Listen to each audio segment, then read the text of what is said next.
Thank you. Thank you. Good evening, everyone. Welcome to our weekly live show. Very happy to see you all here. Thank you. We are now prepared to take you from the world of the paranormal, the world of the police, the world of the earth, to the world of the UFO. We make no apologies. We take no prisoners. Show might go anywhere. What is this? Where are we? What are we doing? All right, so everybody chill out, stop, relax. Chill out, stop, relax. And let's all sit down and together as a group enjoy The Thursday Evening Overdose. Give me live now.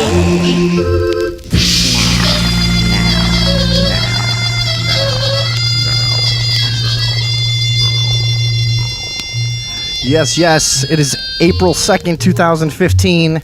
This is the Thursday Evening Overdose. Live. We're live now. Live now. How's everybody tonight? David Box and Matt Gear with us tonight. What's up, guys? Oops, Matt Gear, hang on a second. Matt Gear is here. You can't hear him.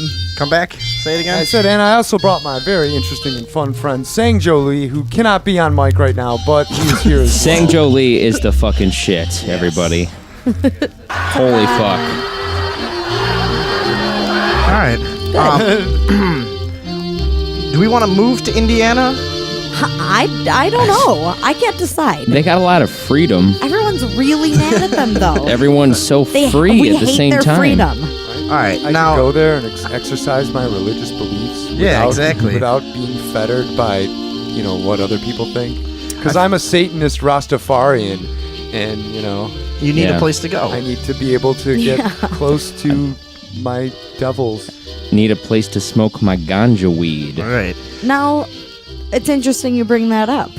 Because that would be a compelling reason to move to Indiana. That's what a now. satanic Rastafarian would need to do in his religion, his or her religion. And if you his, look up her, the or law, its religion. Right, the Reformation, the religious, what is it? What is the title of it? It's the religious... I don't know, but whatever it is, freedom. it's like the 20th one. There's like 19 other states that have already had it for close to 20 years. This shit's been going on. This is just a fucking a distraction for right now, I guess. Right? Yeah. I mean, whatever. This is Sure seems like it. Why is Indiana in the spotlight when so many states have the same fucking bullshit going on? Yeah, that's a good question. I don't know what are most of the other states in the South. I know Arkansas has one that they're reforming currently. Illinois has one. Illinois we have has it? the Yeah, we same do. thing? We do. No, we talked about this on the show before. We're pretty much of the opinion that this is just one of those bullshit ways they want to change perception and basically convince you that government has the power to fucking get into every tiny little aspect of your life. Because the Constitution would basically protect you already if you feel like discriminating for your religious or political beliefs or anything that you really want in terms when you have what do you mean sort of? Well, like we said, like if you're a Rastafarian, like if you're legitimately a Rastafarian, you cannot smoke marijuana legally to be close to Jah. Sure, okay. Right. Yeah. No, but I just mean the Constitution, I think, I don't know. You're right. I'm not an expert. I think it would protect people if they feel like discriminating at their business. And who could, like our position on the show is pretty much usually let's not use the government to solve problems if possible. So that's how I feel about this whole fucking thing is, I think that this shit would work itself out. And I think very tiny little altercations that happen, like it was the cake baking thing in Indiana. Is that how this started? Oh, I don't remember. Where was that cake baking the gay bullshit? wedding. That was Indiana. Yeah, It may have been. whatever I'll it look is. into It sounds but- like Indiana. Anyways, it's a couple of tiny little incidents that then get blown up. So what it would have been, instead of a person driving 10 minutes to another bakery, now we've had 4 months of crazy fucking media coverage and social turmoil all over the country, And so I mean, And it's already, one of the businesses has closed its doors indefinitely. Ha.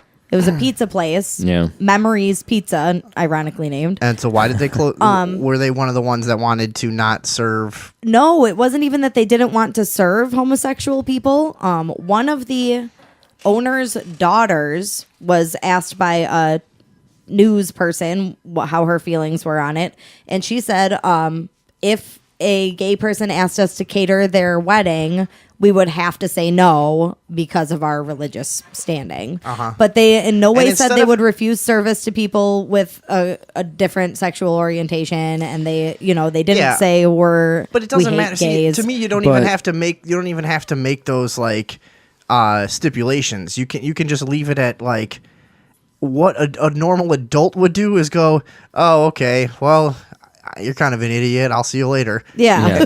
You know, I mean, what a normal like mature person when they confronted with someone with like a fucking kind of stupid, archaic, bigoted sort of view, a normal person says like, all right, well. Yeah. I won't be hanging out around you, I guess, or whatever. But you don't fucking then go, I need someone to force this person out of their position in life, in society, you know. The girl's dad was quoted saying something like, well, people choose to be gay, and I don't have, why should I do this and that because of a choice that they made? They don't have to do anything because of the choices that I make. And he also said that he chose to be heterosexual, too. He was like, people choose to be homosexual. I chose to be heterosexual. That's how I know it's a choice. I met the fork in the road. I saw the choices gay and straight. I walked into the junior high dance. The boys were all on one side, the girls were all on the other.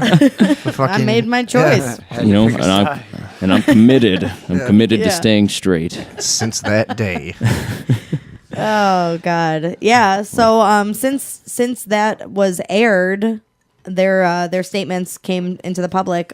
They have received like 1 million fake orders clogging up their systems. People threatening them. See, now this is picketers actually boycotting outside. And this is the danger of like this little social warrior syndrome that's going on right now. Yeah. Is that people's time could be spent uniting and getting together against the actual oppression that we all face commonly. But no. We're going to split off into these weird social factions that demand of each other to think exactly the way we think, or we're going to fuck with each other. Like you said, it's a distraction because last month in March alone, the cops killed something over 100 people. 290 so far Jesus this year. Fucking Christ. So far this year. Just last month, though, there was at least 100 that they killed. Yeah. Last month, that's not on the news. People aren't flipping out at the police stations and calling them and stuff. They are some places. Some of them not are, enough. yeah. Not enough. No. Not as much as probably that pizza place. No, it won't be enough until every fucking police department is disbanded and reformed under some other fucking system. But yeah, no, it's never going to be enough. But yeah, it is happening. I don't know. People are getting out there, but whatever. That's another way that whole anti-police movement has been co-opted by an idiotic racial argument. That just will never go away either. It's very frustrating. Well, they just killed that white college kid. Did anybody see that? Like his recorded footage of like the college cop gunning him down? No, I didn't see that. He's shot like 6 times. He like won't put his hands on the car. He's probably drunk or something. But yeah, look it up if you can. I can't think of the dude's name. White college kid killed by cops. Yeah, white or some college shit? kid killed by college campus police. Oh, okay. I remember they shoot him 6 times. Well, just him. It's one cop. And it's the audio recording only. There's no footage from the cop's car or from this kid. He had a camera, but it's facing the wrong way, so all you see is the back seat. And then you hear them scuffle a bit outside. That's how they like to do things. That's nothing new, right? That's all. It still blows me away. I guess, I don't know, the world is becoming more aware about the police brutality thing, I guess, because of social networking, and it's become popular in memes and in certain, I guess, circles and whatever. But, certain people like me, and communities where people are directly oppressed by police, and then I think if you're white, you kind of just have to be a criminal at a young age to know this stuff. But I mean, the police have been this brutal forever. Just poor. I don't think you need to be a criminal. Sure, yeah. Or poor to be harassed and fucking. See, I lived in a nice town, but I was smoking weed and getting in trouble, and learned early on how thuggish and brutal the police were. But anyways, now everybody seems to know this. And it's been kind of frustrating to see like people now all jump on this bandwagon of like, oh, we need to do something about, like, where have you been? This is the day-to-day thing. You're not going to change it by everybody getting on Twitter and then going out with a bunch of fucking signs and chanting and rhyming and stuff. Like, this has been the problem forever, since the fucking 1800s or whoever, or whoever knows, or who knows, however long, whatever it is. I'm trying to fucking say. You know what I mean? What should we do, though? I don't know. I'm just kind of shooting from the hip here, but we were talking about. I know we'll get back to the Indiana thing, but I'm just saying, like, this, the whole anti-police movement is fragmented, weird, ineffectual, and stupid, and it's sort of a Johnny-come-lately kind of thing of, like, armchair social warriors, you know. And I don't know. I just feel like there's those of us who've been speaking out about it since way before it was popular, who might feel a little frustrated by this whole thing and the way it's kind of just so theatrical and dumb. I guess that's my only point. I don't fucking know. Yeah. Well, I guess some publicity or, some awareness coming to people is better than none. Right. Even if it is kind of stupid. Yeah, I guess. And dramatic. That's you know what all that was I started talking, I started saying something, and I couldn't find a way to finish it, and I just kept going and going, hoping that an intelligent thing would come out of my mouth, and instead it was just mediocre Jello, just dropping out in globules. So yeah, let's get back to this Indiana thing. Yeah, but the gay issue seems to be a lot more inviting and still really popular. And people still want to jump on that and are more ready to than they are on the police issue. And I think that's why this whole thing kind of explodes. And I wonder if it was sort of beckoned, if all these other states have this law already and this just becoming one now in Indiana. It kind of seems like somebody's, stoking a fire or trying to get people to get upset and do something like this. Did anybody read the actual law? Because I did. I admit I did not read it word for word because it's long. Well, yeah, it's meant to be written, so you don't want to fucking read it. But what I could get from it was that it would be pretty hard to prove that your religious rights have been trampled on. In fact, I was like, I don't really know how you would prove this. Yeah, I guess so, wouldn't it? It'd be because considering that a lot of this stuff is like ages old theological arguments in the first place. Right. Then you're going to walk into a courtroom and say, no, but I think that's a case by case thing where it's like, if you feel like something is a spiritual issue to you, then maybe it should be recognized as one. I don't know, Well, that's what the newly formed Church of Cannabis is all about, awesome. Which is the fastest growing religion in America, having been founded this past week in light of this religious freedom law, which basically says that they smoke marijuana religiously, and it's their method of worship, and it's their system of faith. And they are putting together a compound. This guy, Bill Nevin, has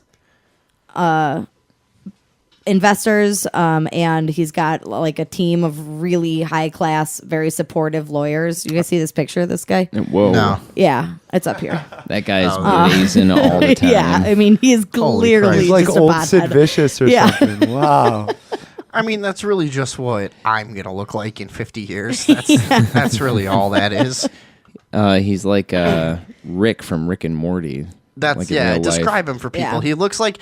He basically looks like a guy who just put a bunch of fish hooks on the back of his head, stretched his face back, and then electrocuted himself like the end of he looks like a leather Muppet. Like Christopher Walken in the end of that Batman movie, fucking trying to beat up Cat Lady and whatever her name is. He looks like Cat Lady. What's her name? Batwoman. Batgirl. And Catwoman? Electrocuted by that big weird box. That's what that guy looks like, basically. Oh yeah, Christopher Walken. Little Beetlejuice in there. Yeah. Little Beetlejuice, yeah, he for looks sure. like the doctor from Back to the Future if he had a baby with the bad guy from Die that's Hard my leader 3. you're talking about. Yeah. So he starts this thing up, and is this gonna hold up though? Because now they're adding all kinds of shit and taking shit out. Whatever, they're amending this bill all over the place now, right? They are, yeah. There have been some amendments made. However, I have a hard time understanding them because they're all in legal jumbo. They're all bullshit. Yeah. Mumbo jumbo. Bunch of bullshit. But yeah, so this guy, well, he's got a team of lawyers. They're described as supportive lawyers. So he's got a team working for him to prove the legitimacy of this religion based on whatever is in the Religious Freedom Act. But how come Mormons can't the government be like, shall not infringe on his ability to worship, basically. I think this is a good point. yeah, what about like Mormons who want to marry like 3 little girls? How Yeah. come they can't use that in their like thing then? How far does it go? Right, like who's deciding like, okay, that you can't do that though? Like what if I was like, well, my religion says I want to smoke crack every day. So I have to like have a crack factory and make my own crack. Crack back. Yeah, right. Like, I don't know. I'm just saying.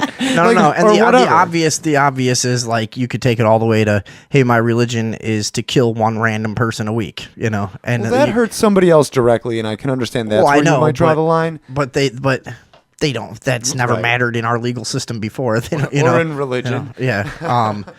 That's not usually how they come up with laws. It's just what's most beneficial to the state and whoever has bought the state out. But it's, you know what I mean? I just wanted to like take it to the obvious, really way too far of a degree to point out there's got to be a line somewhere. Well, it could be way worse than that, though. How could it be worse than that? Like, my religion says that every 10 seconds I have to kill an infant baby with my wiener. Okay. That's Yeah, like that's pretty that's bad. way worse than what you I'd said. want to just follow you around to see that. That's All my right, religion. sure. I'd be like, Let's following go. this dude is my religion. That would be the quickest way to pick up followers. You'd have like a good 7,500 people. Like, dude, he has kept up this pace for 3.5 weeks. I don't know how he's fucking doing it. Like, Cock must Where's be he getting the sore from babies? doing- he's Whose got a babies are they? whoa. Where's that echo coming from? I'll figure that out. I sorry. yell. I It's from talk his so loud that the intensity. chaos pad mics pick Oh me no, up. I don't got know. it. All right, sorry. So let's get to the heart of what's going on with this fucking thing, because really, like I said before, 19, 20 other fucking states have this same law. It really is just a weird kind of doublethink thing in the first place, because it's kind of an unnecessary law. It's like a lot of the stuff about the civil rights movement, where they go, okay, well, we weren't enforcing these laws and we weren't actually making people free like we were supposed to. So now we'll make new extra laws that we extra have to be good. So, I mean, like, and in that inside there, we'll put all of this other fucking bullshit that allows us into your life further, and that's why, like I mentioned the same thing about the Civil Rights Act before, like people criticize Ron Paul all the time for not voting for the Civil Rights Act. And it was because of that exact sentiment. He's like, we already have a Civil Rights Act. It's the fucking the Constitution is our Civil Rights Act. We have to actually apply it and stop treating minorities like garbage. We don't need extra laws. It already is that It's we're not already supposed there. to do that. Yeah, Having like, putting laws like that in place just further compartmentalizes. but no, them, and you it's know? about the little tiny side stuff that's in these laws, and you know what I mean. So, and like we talk about the slippery slope factor. So that's the deal here. It's in the media, I feel like right now, because they want to pigeonhole it into this argument of like, okay, it's tolerance versus freedom of religion. When to me, the real issue is whether government should be involved in things like this at all. Right. Yeah. So where's that argument in the media? Does that even exist? No, not No. at all. No. Not a chance. Because it undermines the media as a whole. It also brings the story to a screeching halt. So, like, you got to fill that programming. Right. You got to Yeah. you got to project the worldview that you want everyone to have. And here's a nice way to just keep fucking drilling And it fill in. the And 24-hour news cycle with all your stupid. Come on, now a preacher in Arkansas has come out and said "faggity fag fag fag." Oh, okay. Well, let's get on this guy for a oh minute. shit! Fuck that guy. Hashtag fuck Arkansas preachers is the new MSNBC campaign. All right. Twitter user at Indiana Dad has said, I'm going to go torch that church. Right, Who's with me? Hashtag justice. And as you can see Hashtag here, tolerance. there's 573 favorites. Very disconcerting. No, I know that's what's been going on. It's so shitty. It's retarded. That's what's been going on, and so there's no discussion of does the government have any say in any of this? Aren't we just allowed to be fucking shitty to each other and let that work out socially? And isn't it also, like I said before, just completely fucking nuts that a couple of minor altercations, this is the reality of it. Everybody all over the country, Indiana, oh my God, this whole story, everybody up in arms. And then what's actually going on in Indiana? People are going out to eat. They're going over to their friend's house to play cards. They're stopping at stoplights. it's all the same bullshit. Getting beaten by cops. Yeah. Yeah. I mean, it's the same shit that's going on. 1 out of every million tiny towns in Indiana has a place that actually has the balls to go, no faggots. Yeah. Yeah. It's And- not a huge deal. Yeah. It really isn't. It's clearly a distraction and something that people have been invited to misinterpret and do with as they please. I mean, how many people have? I mean, I've been seeing this all over this past week. Of so and so canceled their conference in Indianapolis. This business said they're no longer considering this Indiana town for their new headquarters. So and so is not going to expand their warehouse anymore. I mean, people like large corporations are trying to say, oh, well, we like gay people, so we're not going to associate with people who allow you to say that you don't like. Of course, they like gay people. They got a lot of money. Yeah. Right here. This could just be a big business, like a big commercial for businesses. You know what I mean? Like the places that pull out of Indiana probably have increased numbers in stock and stuff it's like all that. it's just a big jerk off fest for everybody to feel fucking morally superior. Yeah, it's a show. in one way or another. Or get up in arms and fearful about something. It's one thing or the other, one irrational knee-jerk emotional response or another. I don't Yeah. necessarily feel bad for the pizza place or for Indiana in general if businesses are withdrawing, because that's kind of like what you'd expect to happen. Yeah. But all the hype on the internet and people calling and making death threats and stuff to the pizza place. That seems to be that needless social warrior But bullshit. that's all stuff that never would really happen if the media wasn't so fucking up everyone's ass with this story. Mm-hmm. If the media wasn't pumping this up so much, and if people weren't so, I guess, if people weren't so prone to fucking follow the media's cues in the first place, we wouldn't have to worry about it either. But if they weren't pumping the story up so huge, it would wasn't just just the go. media, Somebody though. would go, "Oh, that pizza place over there. That's that fucking place that didn't let Jeremy eat there because he was gay. Oh, fuck them. Let's tell everybody or whatever." You know what I mean? But it doesn't. But it wasn't just the media that was hyping the story up. Indiana itself was hyping the whole thing up. Indiana citizens were, out there on the internet being social warriors in the reverse direction. And this pizza place was given an opportunity to have a voice. And while it had the spotlight on it, it went ahead and said, no faggots. Right. So I don't feel bad for the business, and they invited the hype up on themselves, and they got what was gonna come. And Indiana has got the same thing going on. I mean, they boasted about this whole thing before it actually happened, or not all. I don't want to say everyone in Indiana or everyone in Indiana government, but it was definitely not just the media hyping the whole thing up.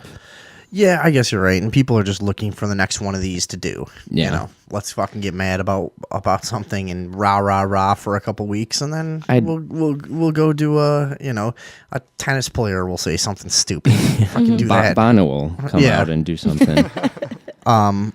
So the way I see it, though, just to kind of I want to get back to what I was trying to get at before. It's actually government versus civilized society when you really get down to the nature of this argument, because what you're talking about is whether or not you trust society to work things out on its own, or whether you need government to step in, which I would consider to be, I guess, uncivilized, because the only way that government can deal with things is force and violence. It's really their only... It's the only it's real all they power have. in the world. Well, but it's their only tool of influence. But no, it's not. See, in like a natural society, we tend to influence each other socially by, say, like approving certain actions and not approving other actions, and it doesn't tend to necessarily need.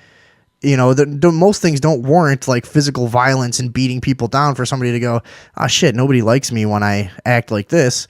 Maybe I'm being a fucking dick, and that happens in a lot of tiny ways all over the place. Mm-hmm. I guess maybe it depends, for people that think they need a government to step in situations like this, I guess just don't have as much faith in people as I do, because the average, like I said, 99% of people, this is not an issue. 99% of businesses, this is not a fucking issue. Yeah. So, and also a lot of people in the religious world have it says in the Bible to obey the law of the land. So there's a religious incentive to just let the government do its thing. And the same people who are, putting the no faggot signs on their businesses are the Bible beaters and the people who will have that mentality that the government is going to... Do people really have signs that say that? No, not saying that, but probably not. They've got it's like the rainbow flag with the X through it or something like that. Oh, that's just as nice, though. Yeah, that's pretty funny. They have those? I think that's what I've seen. I don't really. I can't say for sure. That's hilarious. Holy shit! I didn't know they went It's that like far with it. Yeah, you're gonna see it on your food soon. Yeah, it's like you get a box of crackers. No fags. So, anyways, the point of it all is, you can't change anyone's thinking by force. So you can really only do it through reason, like I said, and like social incentive. I think, I don't think there's ever a time where you can beat someone into thinking differently. I don't think you can threaten someone into thinking differently. I don't think you can do that. I think when you force someone to act differently or act like they think differently or hide the way they think, all you really do is create an opportunity for people to take like their shitty kind of bigoted behavior that they want to have and then cloak it in like a pseudo rebellion. But if you do it hard enough, you get something like North Korea. Well, right. Which is really, I think, what we all want. Yeah. So, okay. But still, imagine, I mean, those people they haven't won the hearts and minds over there. They have completely physically controlled. So they're not actually, they're not actually creating a healthy structure. That's going to blow up at some point, My point is, if you really want to progress, if you really want to take a step forward with society and supposedly make things better, and enlighten each other and do all this stuff, you let people create like a counterculture when you try to fucking police language or you try to police what people do with their beliefs about who they want to serve or whatever this bullshit is. You create a counterculture for somebody to go, oh, now I'm this rebel and they're after us and there's a war on our lifestyle and we need to preserve that. Yeah. You know what I mean? And then you create more of these little social warriors that will go even further in a backlash. Than they ever would have in the first place. It's like we've fallen into a trap that government's an easy button for progress. In the end, if we treated it as a society, like, you leave it alone and go, you can be shitty if you want to, but we're going to sit over here and keep doing our thing and progress, and we're not going to hang out. If you treat it in this natural way, they're going to come around, or their kids will. Their kids will grow up and go, God, our parents are fucking morons. Well, and less, why don't they get with the rest of the world? Year. Right, yeah. I mean, this stuff will work itself out without the threat of force. And I think the reason that they want the government involved and whoever behind the scenes wants to treat it this way is because they want this fucking bullshit division and fighting to go on forever. Totally. So that's what more laws will do. Yeah, absolutely. Yeah.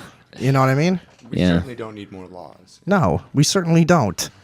And it just like I always say, when you persecute people for beliefs, it's one thing if people are calling for violence or harm or whatever. When you persecute people for their beliefs alone, you force them into an incestuous conversation and relationship with only people who agree with them.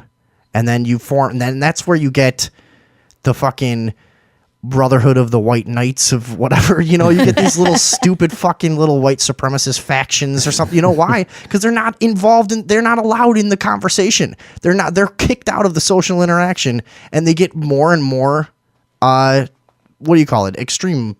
Yeah, whatever. Extremed. And, so jazzed up. So that's my main point is when you exclude people from the social arena, it's only going to get worse. You're creating Unabombers. You're creating. But then what's I thought exclusion was the natural way of things. Like if you've got people who are being assholes, if excluding them from the narrative creates that bad thing, then how do you weed that kind of shit out? Wait, say that violence. You were saying excluding people like that from the narrative makes Unabombers, but then how does society wean those people out? And you know what I'm saying? Well, over time. I mean, like I said too, this is all blown up a lot. So when you say weed people out, maybe they don't need to be weeded out of not society. the people, but the idea. The idea.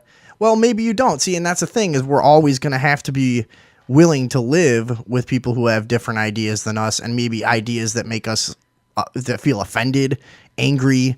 You know, you don't have any protection against being offended. You know, that's not a thing that we have. You have a protection, you know, against being killed for no reason, being punched in the face when you're walking down the street, having someone call for violence against your group specifically or persecute you through the government or whatever unjustly for religious. Or we have all these different things, but we don't have the right to not be offended and not disagree with someone on a fundamental level. So I think maybe it doesn't go away and everybody just has to grow up and learn to fucking get along a little bit, you know? I mean, like, oh yeah, it's like, you know, and like I said, maybe the undesirable qualities will be weeded out when 90% of the customers of a pizza place who says, okay, we won't serve gay people, they go, all right, we're not going to support that.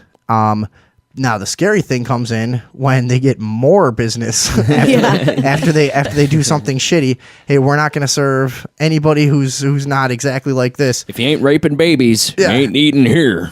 No, but the scary thing is when it works, you know, that becomes the scary thing. And then I don't know, but you know, that's the point is I think everyone just has to resolve to be able to have these fucking philosophical disagreements and agree that like until you cross the line to physical violence, we have to leave each other alone and not ask the government to force each other to think as we, you know, to think in the same way we do through threat of violence, which is all the government has. Government doesn't reason with anyone. Yeah.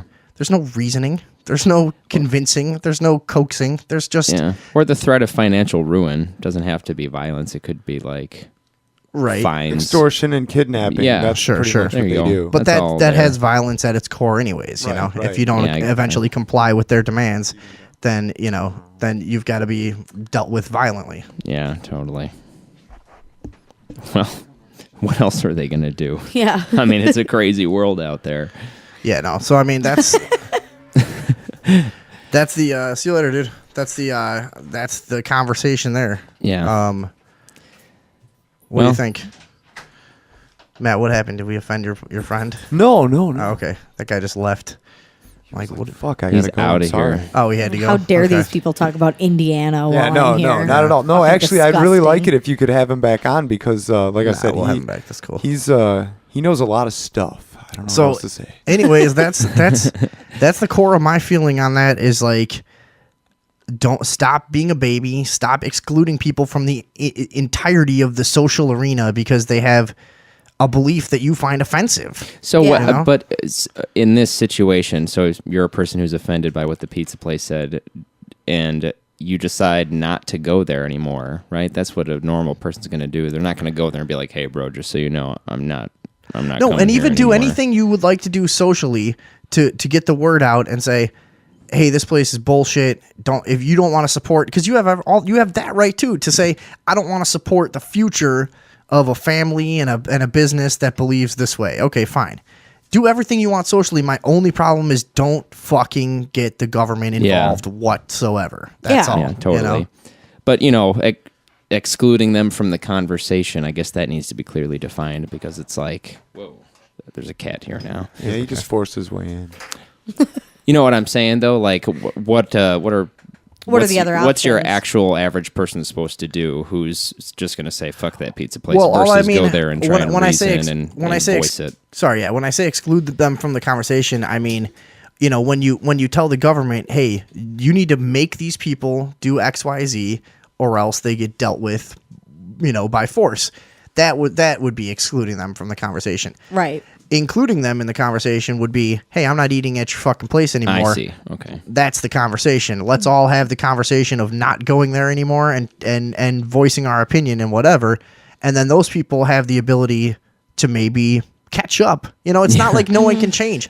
People change, you know, over generations or over one lifetime in the same or whatever, you know, beliefs change, people change. And I think it's, like I said, I think it's just so fucking dangerous to make people feel persecuted. Yeah. It just really is, and it creates this very dangerous bubble counterculture that we've seen over and over in our country. Yeah. Over and over and over. I mean, plenty of times. And we've learned the lesson. So, Well, Yeah. some of us have. Some people have. Yeah, I was just about to say. What do you mean? Who hasn't? Oh, your social warrior. Yeah. Your average social warrior. So I want to talk about the weed thing. Is this going to hold up? I don't know. It's hard to tell at this point. It's still so new. This guy, Bill Levin, he seems really optimistic that this is going to work out. It at least has gotten a lot of attention. And like I was saying to you before, a lot of people don't realize this, but Indiana has some of the harshest penalties in the country for marijuana use and possession. Yeah. And do they really? They're very serious about it over there. That. Now Yeah. we're talking First about time offense with possessing a small amount of marijuana, like the smallest amount, whatever, up to 30 grams or whatever it is. The first time offense can land you in jail for 3 years. Yeah. Yeah. Just for having marijuana, just for having a measurable amount of marijuana can get you 3 years in Indiana. If you want to get in on the conversation tonight, 630-599-RUBS. 630-599-RUBS. I know people probably have opinions about this shit, but I'm worried that everyone that listens to our show agrees with us. I'd like to get some disagreeing calls once in a while. Yeah, me too. Fucking call somebody a cunt tonight. So, Call up, you fucking cunts. Yeah. 630-599-RUBS. Bill Levin says, the man who founded the Church of Cannabis, says he's working to find a facility with a large sanctuary, and he knows people who will be pilgriming in from California, Maine, and Florida. He says, I planned this to be a small church of 300 to 500, but the numbers have staggeringly grown. And as of Thursday morning, they had more than 21,000 fans on Facebook. So Yeah. if he's able to hold this up. Bullshit. They'll shut it down somehow. It's I'm like sure the they biggest will, but- passive aggressive Do you- move. Yeah. It's like, Right. all right then, I'm gonna stand over I'm here with gonna my smoke weed and weed. pout. Take that. I'm all for it, but yeah, I No. don't think that it's going to work out. But I hope it does. This is another issue where I'm so fuck the government that I can't even talk because I'm just like, smoke weed, you fucking pussy. Stop it trying to make it legal. Fuck them. They come to arrest you, kill them. Fuck 'em. There you go. No, that's honestly that is what's right. Now, I'm not saying that that's advisable, but what's morally right is if a cop tries to arrest you for marijuana, you should kill him if you could get away with it. That's morally right. I'm not saying it's good. You don't have to murder I'm not- them. Yeah, you do. I'm not saying because they've seen your face. You know, just I'm not run, Supposed to do a right? cutaway where his They've- pants are down. And they've seen your you're face. screaming away in a sports car. The only thing Yeah. you could pluck his eyes out so that he couldn't do like a good sketch thing, you know, or whatever. But Your only option. does your only no really? I mean, if he's trying to ruin your life for something, he's committing the immoral act, not you. You're defending yourself. You know, whatever. We've had this discussion a million Yeah. times. Yeah. So anyway, he That's says that's that- my point. That's how fuck the government I am. I can't even talk about the fucking ins and outs of somebody trying to do things legally. Fuck them, kill them. That brings attention to what a joke it is, though. Like you said, it's like the total passive aggressive, but it's true. It's like a very slippery slope. And if you're going to pass laws like that, where it's really about protecting Christianity, because in case, you didn't know, there's a war on Christianity right now. Yeah. So yeah, it's about protecting that. But see, that's the funny thing. Everybody looks at another thing and goes and kind of mocks it. And I'm not like trying to call you out for that, but everybody kind of looks at another thing and goes, "Oh, they think everybody's after them." But the truth is, there's a war on everything because that's what I was about. the establishment wants to make everyone feel, like I said, persecuted, isolated, And have these afraid. incestuous philosophies that just lead to more fucking division. Right. Yeah. That's the deal. Homogenization was the word you were looking for before. there you they go. become more dry. Oh wow! Now I can't. I don't say it. remember. Homogenation. Could have been. Yeah. Well, the verbiage that this founder of the Church of Cannabis cites in the bill says that the state cannot substantially burden a person's exercise of religion, except when the state uses the least restrictive means of furthering that compelling governmental interest. So basically, Indiana officials or courts would have to determine whether marijuana prohibition is a compelling government interest or if they would uncritically accept the church members' professions of faith. So basically what they're saying is they're running out the clock until the state of Indiana says, no, we need the money from marijuana prohibition and we can't allow this to happen. I think this goes back to my thing about Mormons, though, because they've been around a long time. It's established. Like, that's a real religion, whether you like it or not.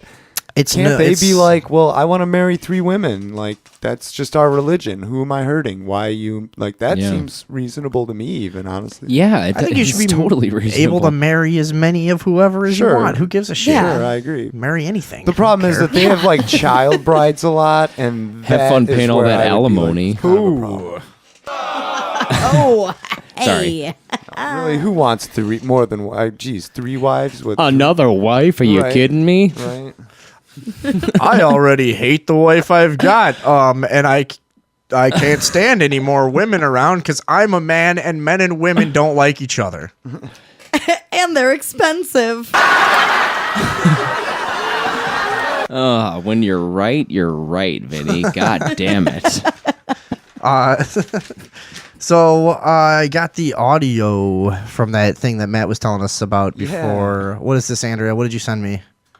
This is the audio of a Texas student shot to death by campus cop, where I believe his final words are, "You're going to shoot me." Yeah, he's just like, dude, you're gonna shoot me over this. You're gonna fucking shoot me. And the cop's like, I'll shoot you. Wasn't this And he from? This shoots was him. from a while ago, wasn't it? 2013. Oh yeah, we've seen this before. Well, his parents are the ones that just released it, as according Yeah, to what I the audio is new. Yeah, I as remember of, I 27th. remember that eyewitness thing of the somebody. You guys want to check it out? Because I just remember the eyewitness thing of them saying, he said incredulously, "You're gonna shoot me," because there was like another kid that saw it happen or something. Here, let's check this out. And he wasn't really being belligerent. He definitely didn't need to be shot. But I mean, he wouldn't. I think even macing him would have been too much. You know what I mean? From what it sounds like. Sorry, we're doing this on the fly, and I gotta wait through this fucking commercial. What were you saying? Sorry. Just any force used against this kid would have been excessive, let alone shooting him 6 times. I mean, even if he was being belligerent, and maybe he's a little. What was the situation? Why were they even talking to him? They pulled him over. He was drunk. Okay, and so they were trying to arrest him, and They he were was trying saying, to arrest fuck him. you." Yeah. Well, not even. He was Fuck just you, I'm a drunk. college Was he boy. drunk though? Yeah. You'll never catch Well- me alive, coppers. I'm a college boy. That's how college kids talk, right? Yeah. I never went to college. Not sure. That's what they all No, sound they don't like. So even what- talk anymore. They just look at their fucking phone. Yeah. So he was just basically saying, "Nah, fuck you. I'm not gonna get out of the car or whatever." And No, he was out of the car. His hands were on the hood. And he kept moving, and the police officer didn't appreciate that. And then it's unclear. Okay, conveniently, the dash cam on the cop's vehicle was not working at the time. so his audio was just released, huh? Yeah, just released as of Friday of this past week. All right, let's check this out. Man's death. Stay right there. Stay right there. Stay right there. Stay right there. Put your hands on the hood. Dude, you're scaring me. Put your hands behind your back. Put your hands behind your back. How do we have this beeped version? What the fuck? New audio released from God damn it! You couldn't get the raw audio. This is the only thing I could find. the only thing? Yeah. the 2006 shooting death of Baytown native Cameron Reedus by former University of Incarnate Word officer Christopher Carter. Oh my God! Look a at that truly fucking chilling guy. tale. Yeah. The Bexar He County weighs grand like jury 400 failed to pounds. indict Carter in connection with the shooting, leaving San Antonio's UIW campus outraged. In the end, though, everybody really just kind of lost. We don't know whether or not that the student was in the wrong or the cop was in the wrong, but honestly, it just really didn't turn out well for anybody. The cop. No, it didn't. Police say the officer stopped Reedus for reckless driving near the campus. The 2 men struggled, resulting in Carter shooting Reedus 5 times. That sounds misleading as hell. That didn't Yeah. sound like a struggle to me. There's no struggle. Yeah. The kid was saying, "Dude, you're scaring me. Get away from me," or whatever. And Yeah. maybe he was drunk and delusional, but there's better ways to handle things. This is I mean, there's much better ways to handle things. How many times have you seen a fucking police video where it's like, yeah, okay, I understand the guy's being annoying or doing a thing or trying to run away or whatever. You don't kill them. You remember the show Cops, the actual show where they would follow the cops around? No, they had a show about cops. Well, I'm just saying. You remember the show Cops? They never killed anybody on that show, right? They I was thinking about this the other day. did. They manhandled the shit out of people. Nah, but you know what? I'm sure it was in like a Too Hot for TV somewhere. They probably kill some people once in a while. But not I like mean, Yeah. A nowadays. cameraman died not too long ago, and Yeah. they called it the first death in the production of that show. A cameraman got shot. by well, somebody. that just goes to show you by how a cop, I'm sure. Yeah, I mean, and Yeah. they've been filming. I think he was actually. Yeah. for 25 years, and that's the first death. And cops like to play these little games like they're going into battle every fucking day. Mm-hmm. Fucking pussies. Yeah, not if they have a camera crew You're following them. pathetic. Stop! You're gonna shoot me if I don't stop. Yes! Stop! Is that what cops do? Stop! You shoot people? Stop! That's when Carter fired 6 shots, killing Reedus. The student's parents have filed a civil lawsuit against Carter, seeking what they think is justice for their son's death. Why's Perhaps he gotta put it they'll like get that? some closure Yeah. soon. What they think is What they think is justice. What they define as justice, but we think is a crock of shit. His freeloading scumbag pothead parents want to justify the actions of their little hooligan son. We'll see how this all shakes out when an honorable judge presides over their case. Oh. Man. Oh. Yeah. So the story goes. Yeah, what a piece of garbage, Dude, you're what a piece scaring of me. garbage. And he was a campus fucking cop. Yeah, not even a real police officer. He A looks security officer in the God, campus. all these kids from Iowa and Nebraska sure fucking scare the shit out of me. It's fucking Yeah. university. Yeah. Where is this? San Texas. Antonio? I mean, but like, you've been to, I mean, it's just a bunch of kids. College is college no matter Shit. where you go, yeah. Fucking idiots. This Carter guy looks like a real piece of shit. He's like Paul Blart. Who's Paul? Yeah. Well, who's Paul Blart? Remember the mall cop guy? No, Yeah. All right, well, there you go. never saw that. He looks like a real dingus. No, he's like a big fat He looks fuck. like you know a what probably slack-jawed, happened. flabbergasted fucking moron. right. This kid started to run. He got 3 steps away, and this cop ran out of breath and decided to just start shooting. Yeah. I guarantee that's So what he shot him happened. while he was running away. Well, I don't know. That's just what I was saying. Now, the autopsy said that he was shot. But why? Here's another thing, and I hate to just keep being like the fucking white guy that points this out, but I have to say, why was this not the? Why is this not is even 1/100th of the fucking deal that the Michael Brown thing was? I don't know. Well, for starters, it happened in 2006. And I feel Oh, it like did? yeah. God, I just heard about this recently too. Yeah. Yeah, 2006. So, you know, the anti-police movement was I guess. Yeah. different. Whatever. You know, I Yeah. think it didn't have the legs at that moment. My point stands. We should just Also, get mad about Facebook. it now and go crazy all No, I know, but- retroactively. Yeah, should we?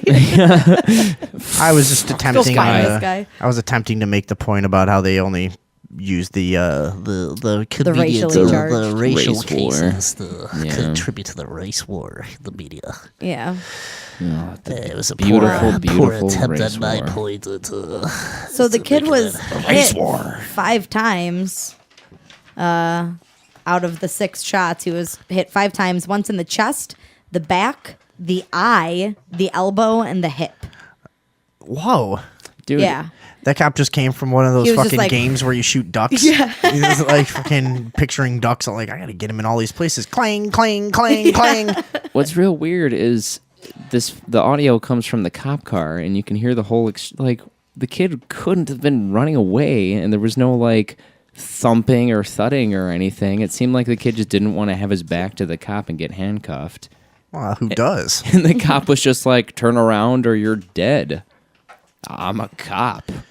Yeah, I mean it's whatever. I mean it's the same thing we see like we said. There's 100 of these a week that we don't talk about. Yeah, the cop claimed that the kid grabbed his baton and tried to fight him with it, and that's why he started shooting him. Yeah, Oh, well, yeah, well, Couldn't shoot him in the leg. Couldn't just take the baton back. couldn't shoot him one time. Had to be 5. Yeah. right. Well, and also like I had 5 batons. He reached for each of them. also if you guys are gonna have this goon squad out there that fucking masquerades as though they're a bunch of heroes that are out protecting everyone, then why don't you get some people that are physically capable so if they do get into a physical altercation, they can handle it without having to kill someone? Because this pudgy fucking little piece of shit doughboy fucking put that guy's picture up for me, would you? Yeah. Again, Yeah. because he's a real fucking softy. This guy. Yeah. So I mean, if you don't.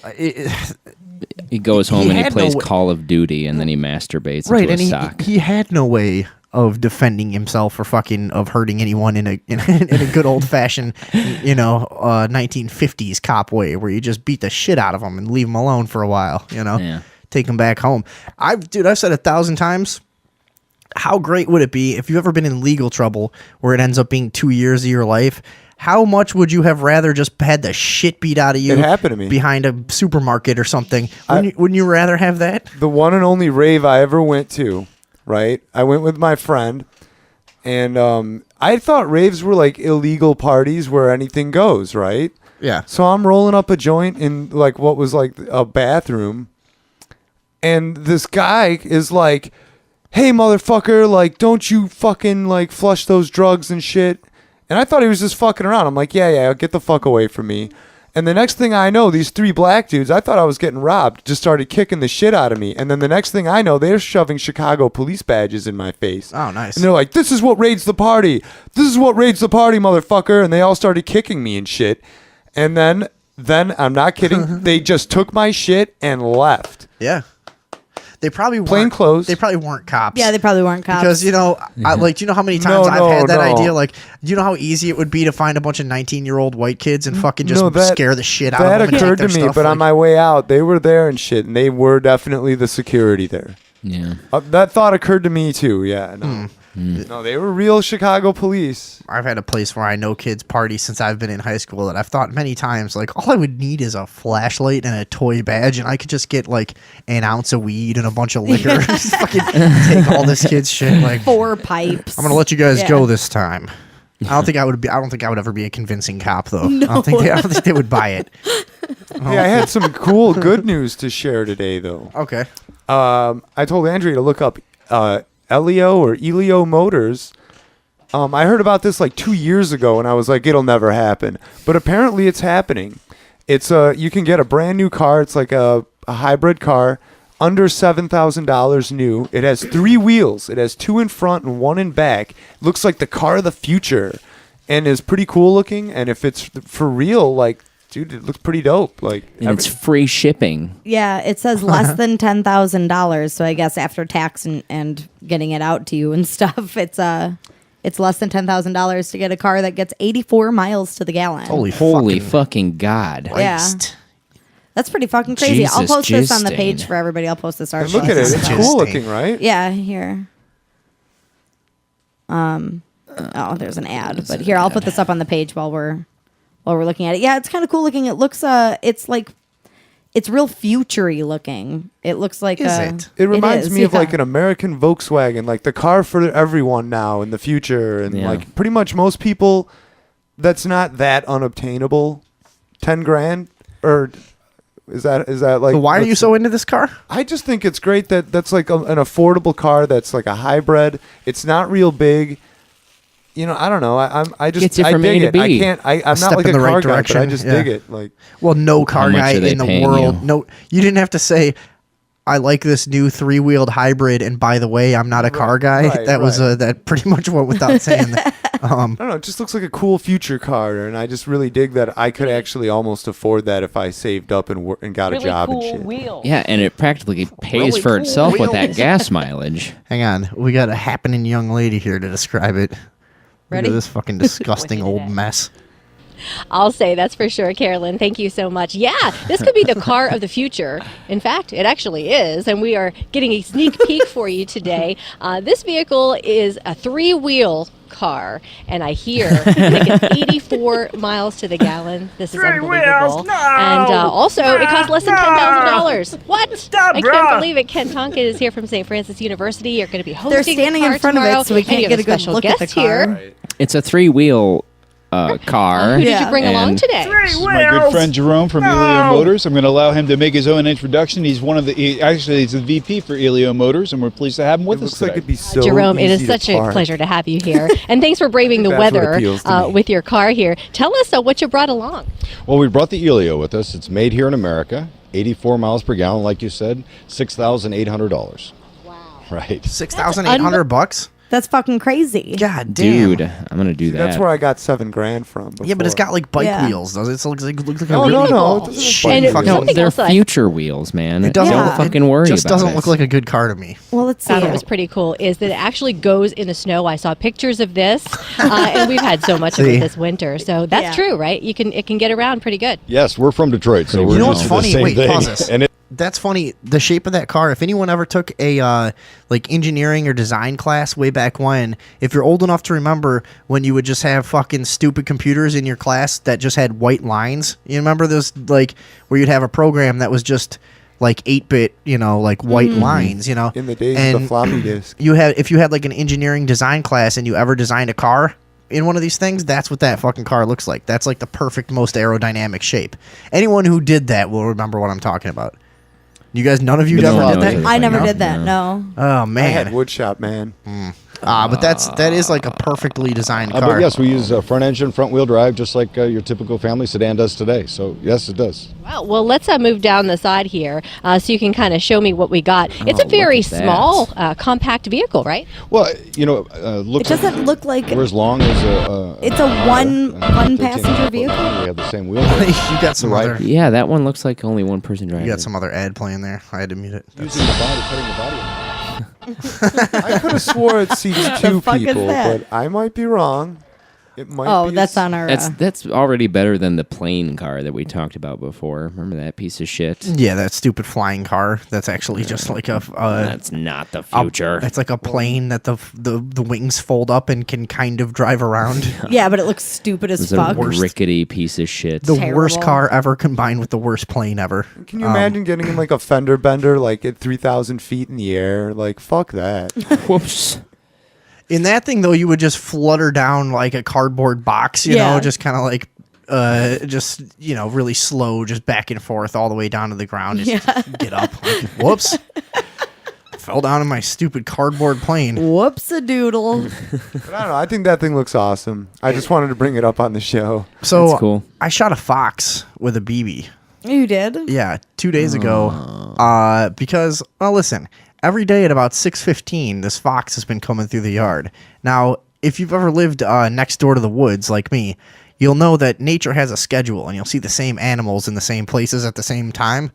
So I've been seeing this fox come sniffing around the yard. And we've got cats and small dogs around here, and all the neighbors have dogs and shit. And I'm like, I got to get that fox out of here. So I figure, all right, I'm going to shoot him in the butt, right in the hind quarter. Shoot him in the butt. God damn it. I'm going to shoot him in the hind quarter with a BB. I'm not going to hurt him or whatever. It's just going to sting him and scare him away. Yeah, with a BB, So with a BB. I see the fox come through the yard, 6:15, like clockwork. I grab my BB gun. I already had it loaded, pumped up, 5 pumps. Okay. Yeah. Now, I open the door, and of course, the fox sees me. But luckily, he doesn't go into the trees. He runs up along the tree line. And then he was disappearing into the bushes, and all I could see is his stupid orange tail, like, flickering through the leaves. And I fired one off, and I saw it go through the leaf, like right behind his tail there, and then I just saw him like jump and fucking run really fast, I'm pretty sure I got him. Yeah. So hit the fox right in the ass with the BB. He took off, and it got me thinking, is that okay? That's okay, isn't it? Yeah, sure. I could do that. It's not a big deal, right? I mean, you didn't do any damage. I thought right? the question was going to be, is that really going to deter it? Yeah, do you think it will or no? I don't know. Is that enough? Will a fox come back? You might have to do it a couple times. Yeah, I think you might have to shoot him in the ass a couple times. He's coming. He's going to come back with reinforcements. I'll shoot him as many times. There's a whole gang of fox your out car. there. Yeah, I'll shoot him. A bunch of fox. You'll have 100 fox eye in your backyard. Fox eye? Yeah, don't be an idiot. I once shot a bee with a BB, and this sounds like a lie, but it was no. It was one of those large carpenter bees, those fucking huge ones that have been around for the past few years, giant fucking bees. And I'm out there shooting bottles in the woods, and a giant fucking carpenter bee landed on one of the bottles. So I went up about like 15 feet away and shot it.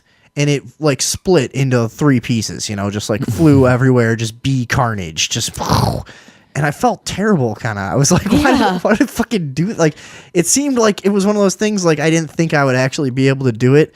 So then, I just nailed the thing. I'm like, why did I kill that bee? You've never gone hunting or anything? No, I haven't. Plus, there's nothing honorable about killing a bee. You can't really do anything. Yeah. I'm going to take its little legs home and make no earrings sin. out of them. I can't do anything with a bee body. When I was a kid, I shot a porcupine out of a tree in Wisconsin because we don't want them to fight with our dogs. And Yeah. I felt terrible about that. But that's like a big animal. Did you shoot it in the stomach? I shot it in the head, and it fell like 40 feet out of a tree. It was dead when it hit the ground. Yeah. I would have shot it in the stomach and made sure I fucking knew what I was doing to it, I felt terrible. Gotten in its face. You don't fuck with the only thing I've ever shot with a weapon. Choke it out. Son of a bitchin' porcupine. I respect hunters though who hunt with a bow and arrow. Those cats and who eat the actual deer and shit. I honestly, dude, I have to. I'd love to say that I'm a vegetarian. I'd love to say that there was some justification to me not hunting, but all it is that I'm a fucking pussy and I'd rather have my meat neatly cut up in packages and I can't fucking do the dirty work myself. I have to say I respect hunters. I think anybody that eats meat has to respect a hunter who's got the balls to stare the thing down and fucking do the dirty work themselves. Like the rest of us fucking cunts just walking into the grocery store. All right, did some fucking Puerto Ricans slaughter this horribly in a fucking dark hallway? I'll take it. I've butchered many a deer with my grandfather.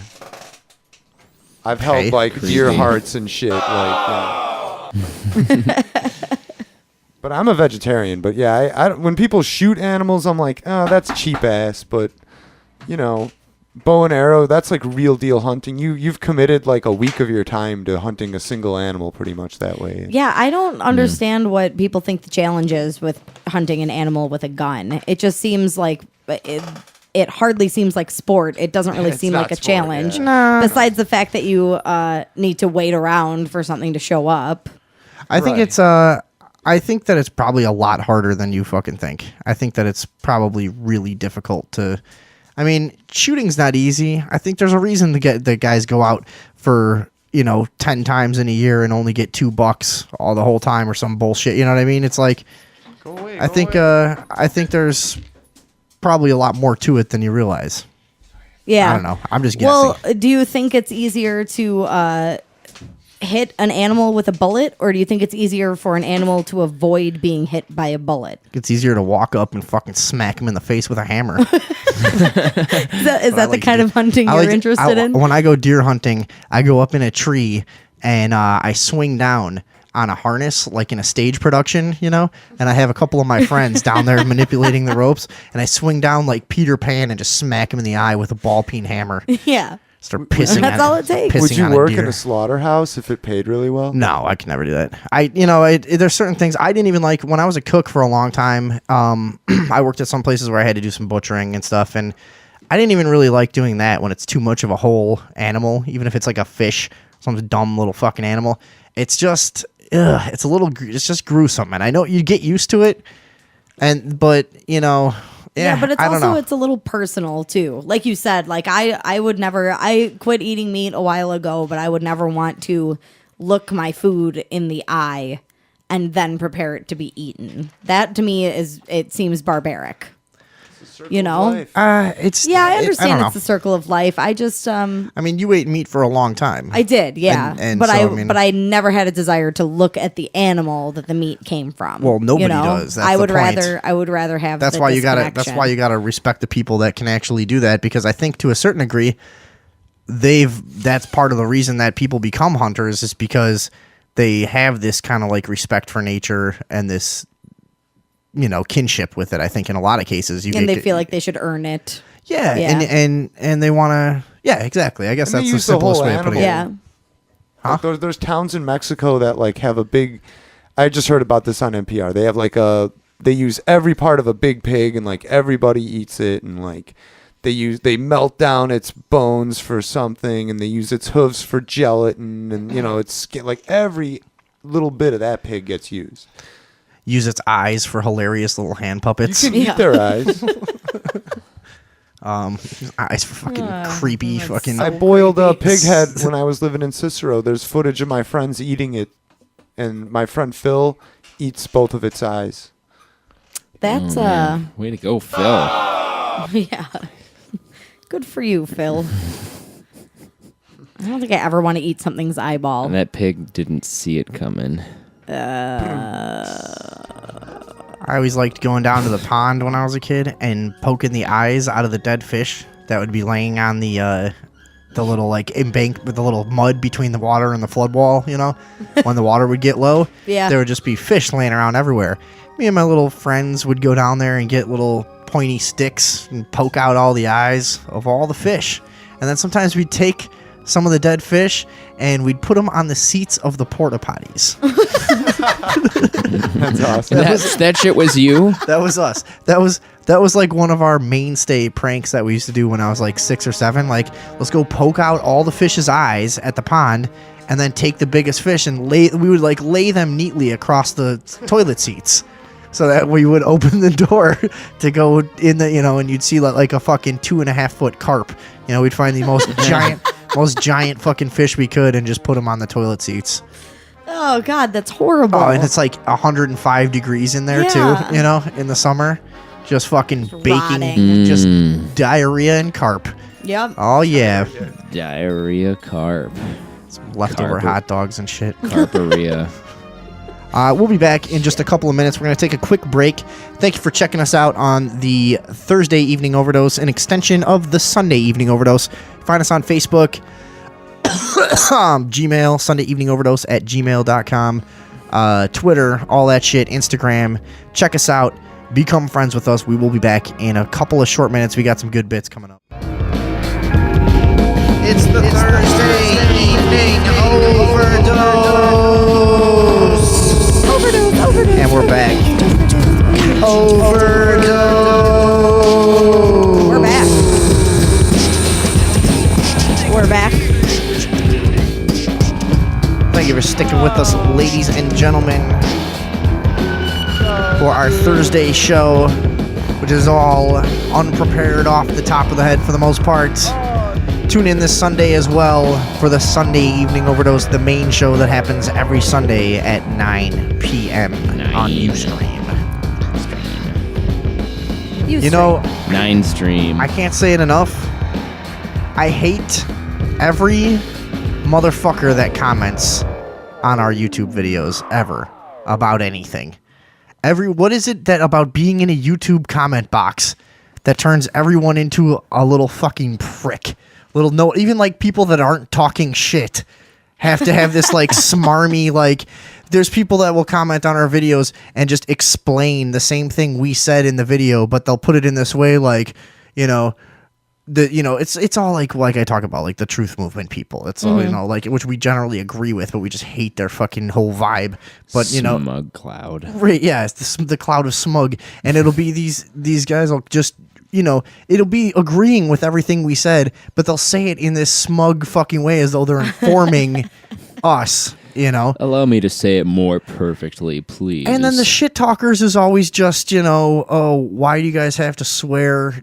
Well, you guys are potheads. Just like, shut up. I hate all of you. Everyone who comments on our YouTube videos, you're a fucking piece of garbage. And I wish there was somebody around here who could really just fucking give you a piece of their mind about that. Listen up. You listen up, you YouTube commenters. I am sick of your comments on YouTube. And I have one question for you. Why don't you sucking my dick? Why don't you sucking my dick, YouTube commenters? You think you are so tough? You think you are tough? You are going to be sorry.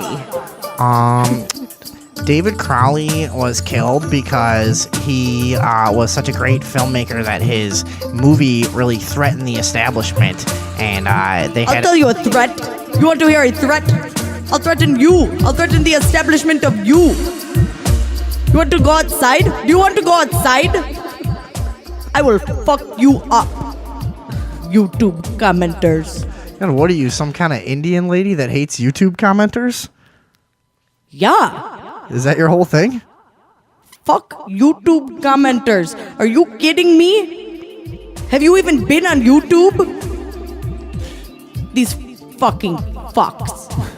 They think these keyboard commandos, they think they are so fucking tough. I'll show them tough. They will be sorry they ever commented on my YouTubes.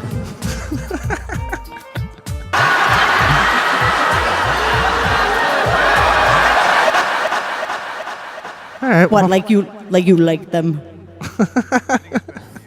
Like anyone has ever liked the YouTube commenters.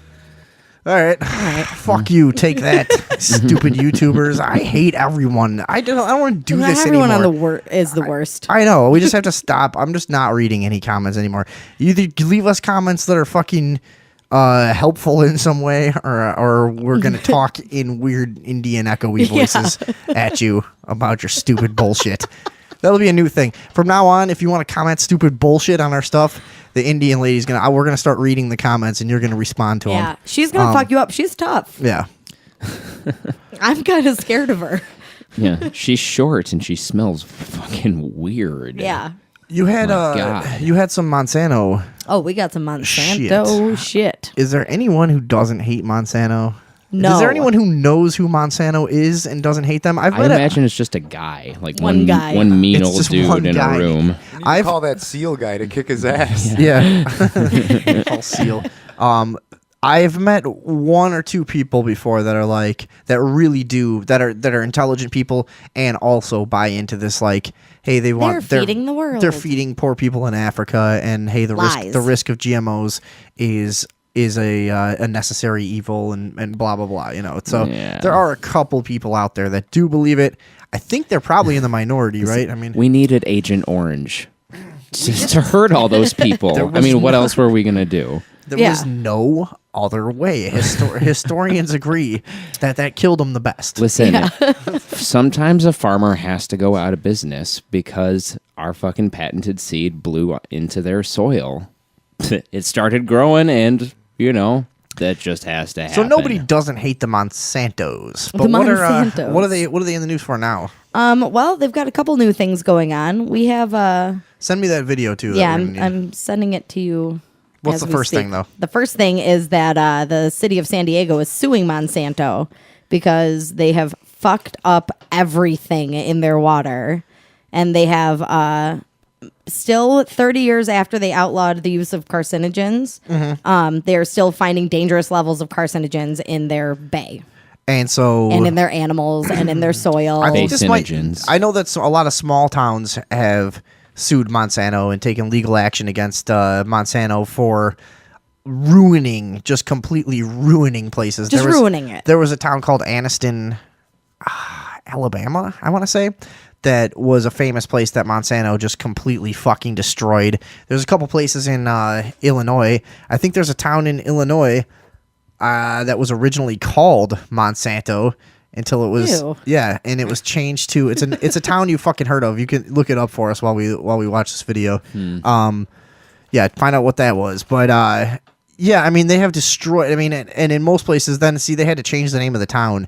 They destroyed the place so fucking bad. But they've destroyed a lot of smaller towns. This is probably the biggest one I think that's had a lawsuit like this, right?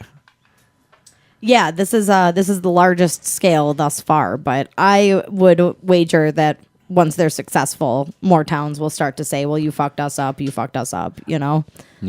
If they're successful, Monsanto has been winning court cases against local and federal governments for a long time. I mean, they started out, I mean, in their first 15 years as a company, beat the U.S. government. I forget in what capacity or how they were sued or whoever, but they were prosecuted or sued or whatever for the knowledge that saccharin caused cancer back in like 1917. This shit's been going on for a million years, and they beat that case then.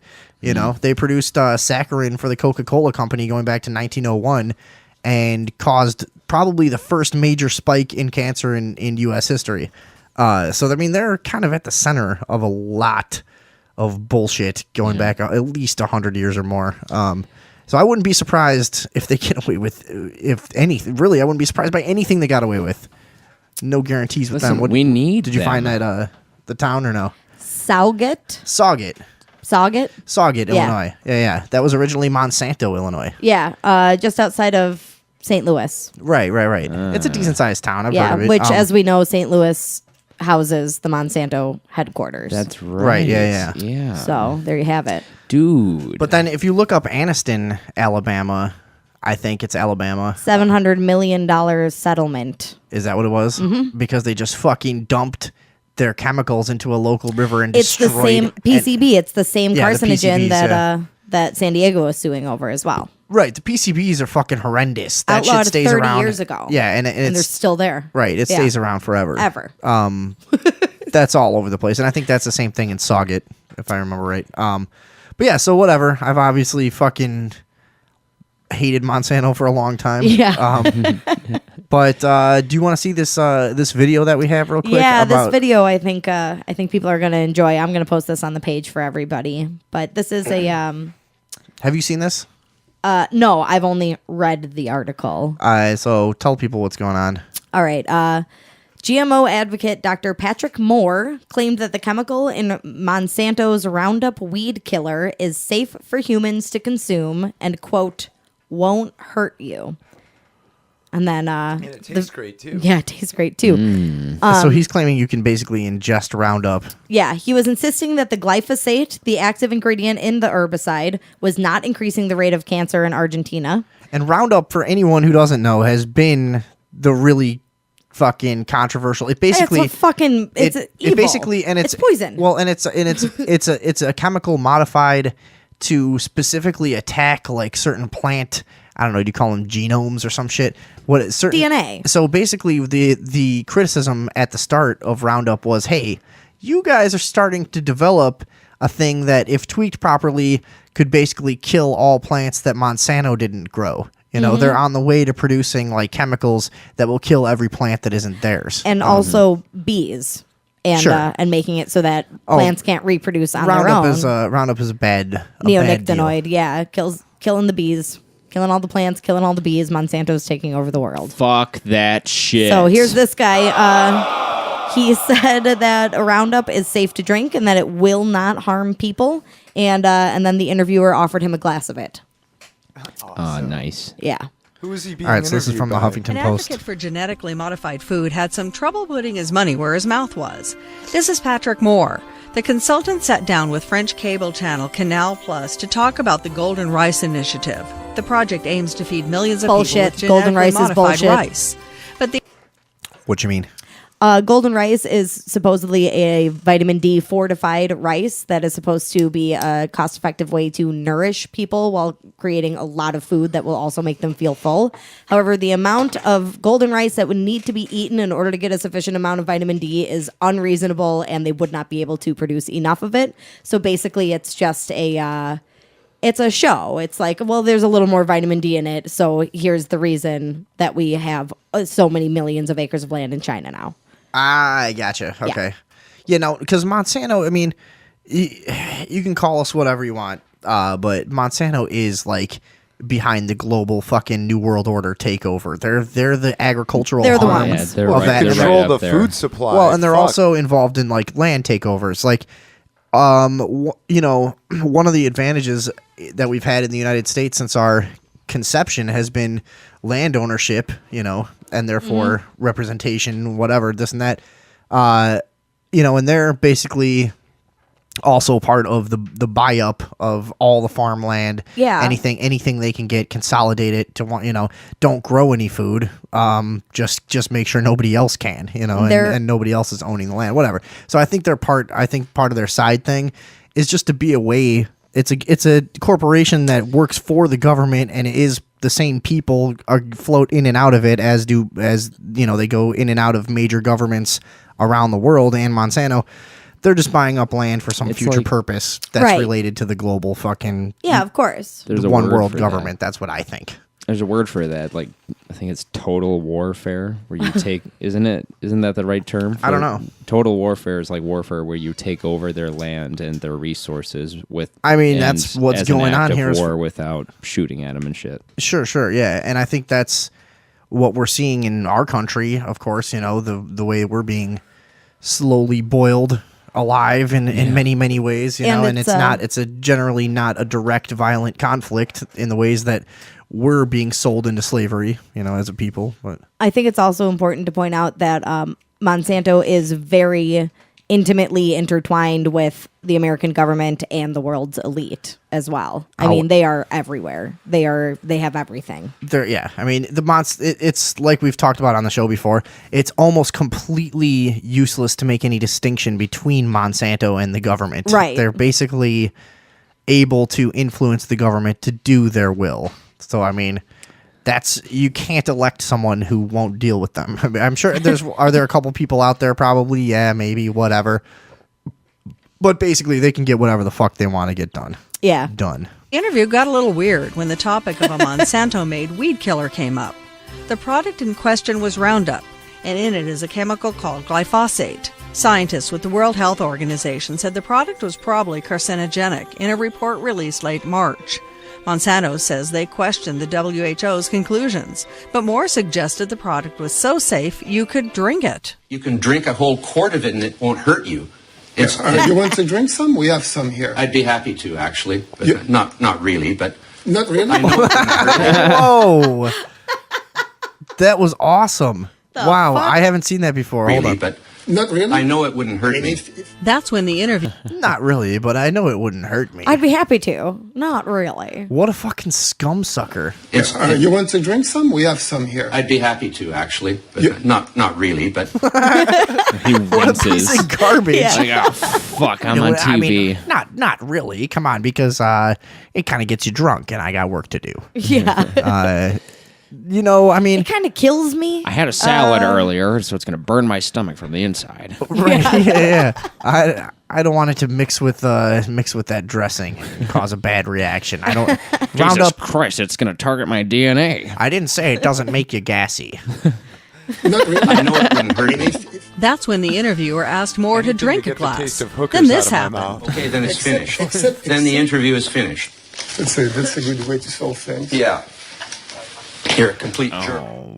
You're a complete jerk. Oh. That's a good way to solve things. You're being very immature. You're a jerk. You might as well have just been drink like, a glass of "Wah," and poison. like left. Just take my word for it, you jerk. God, what a You scum drink it. sucker. I'd drink it if I wasn't on TV and no people were here. Who is this guy? His name is You can Dr. drink a whole Patrick quart of it Moore. and Whoops, sorry. I didn't mean to. Dr. Patrick Moore. Dr. Patrick Moore? Yeah. GMO advocate. What else can you find out about this guy? See what a piece of garbage he They is. questioned the WHO's I wanna hear this one conclusions, more time. But Moore suggested Could you the drink product more was than so a quart safe of it? you could drink it. You can drink But a a whole drop quart more of it will and it kill won't you. hurt you.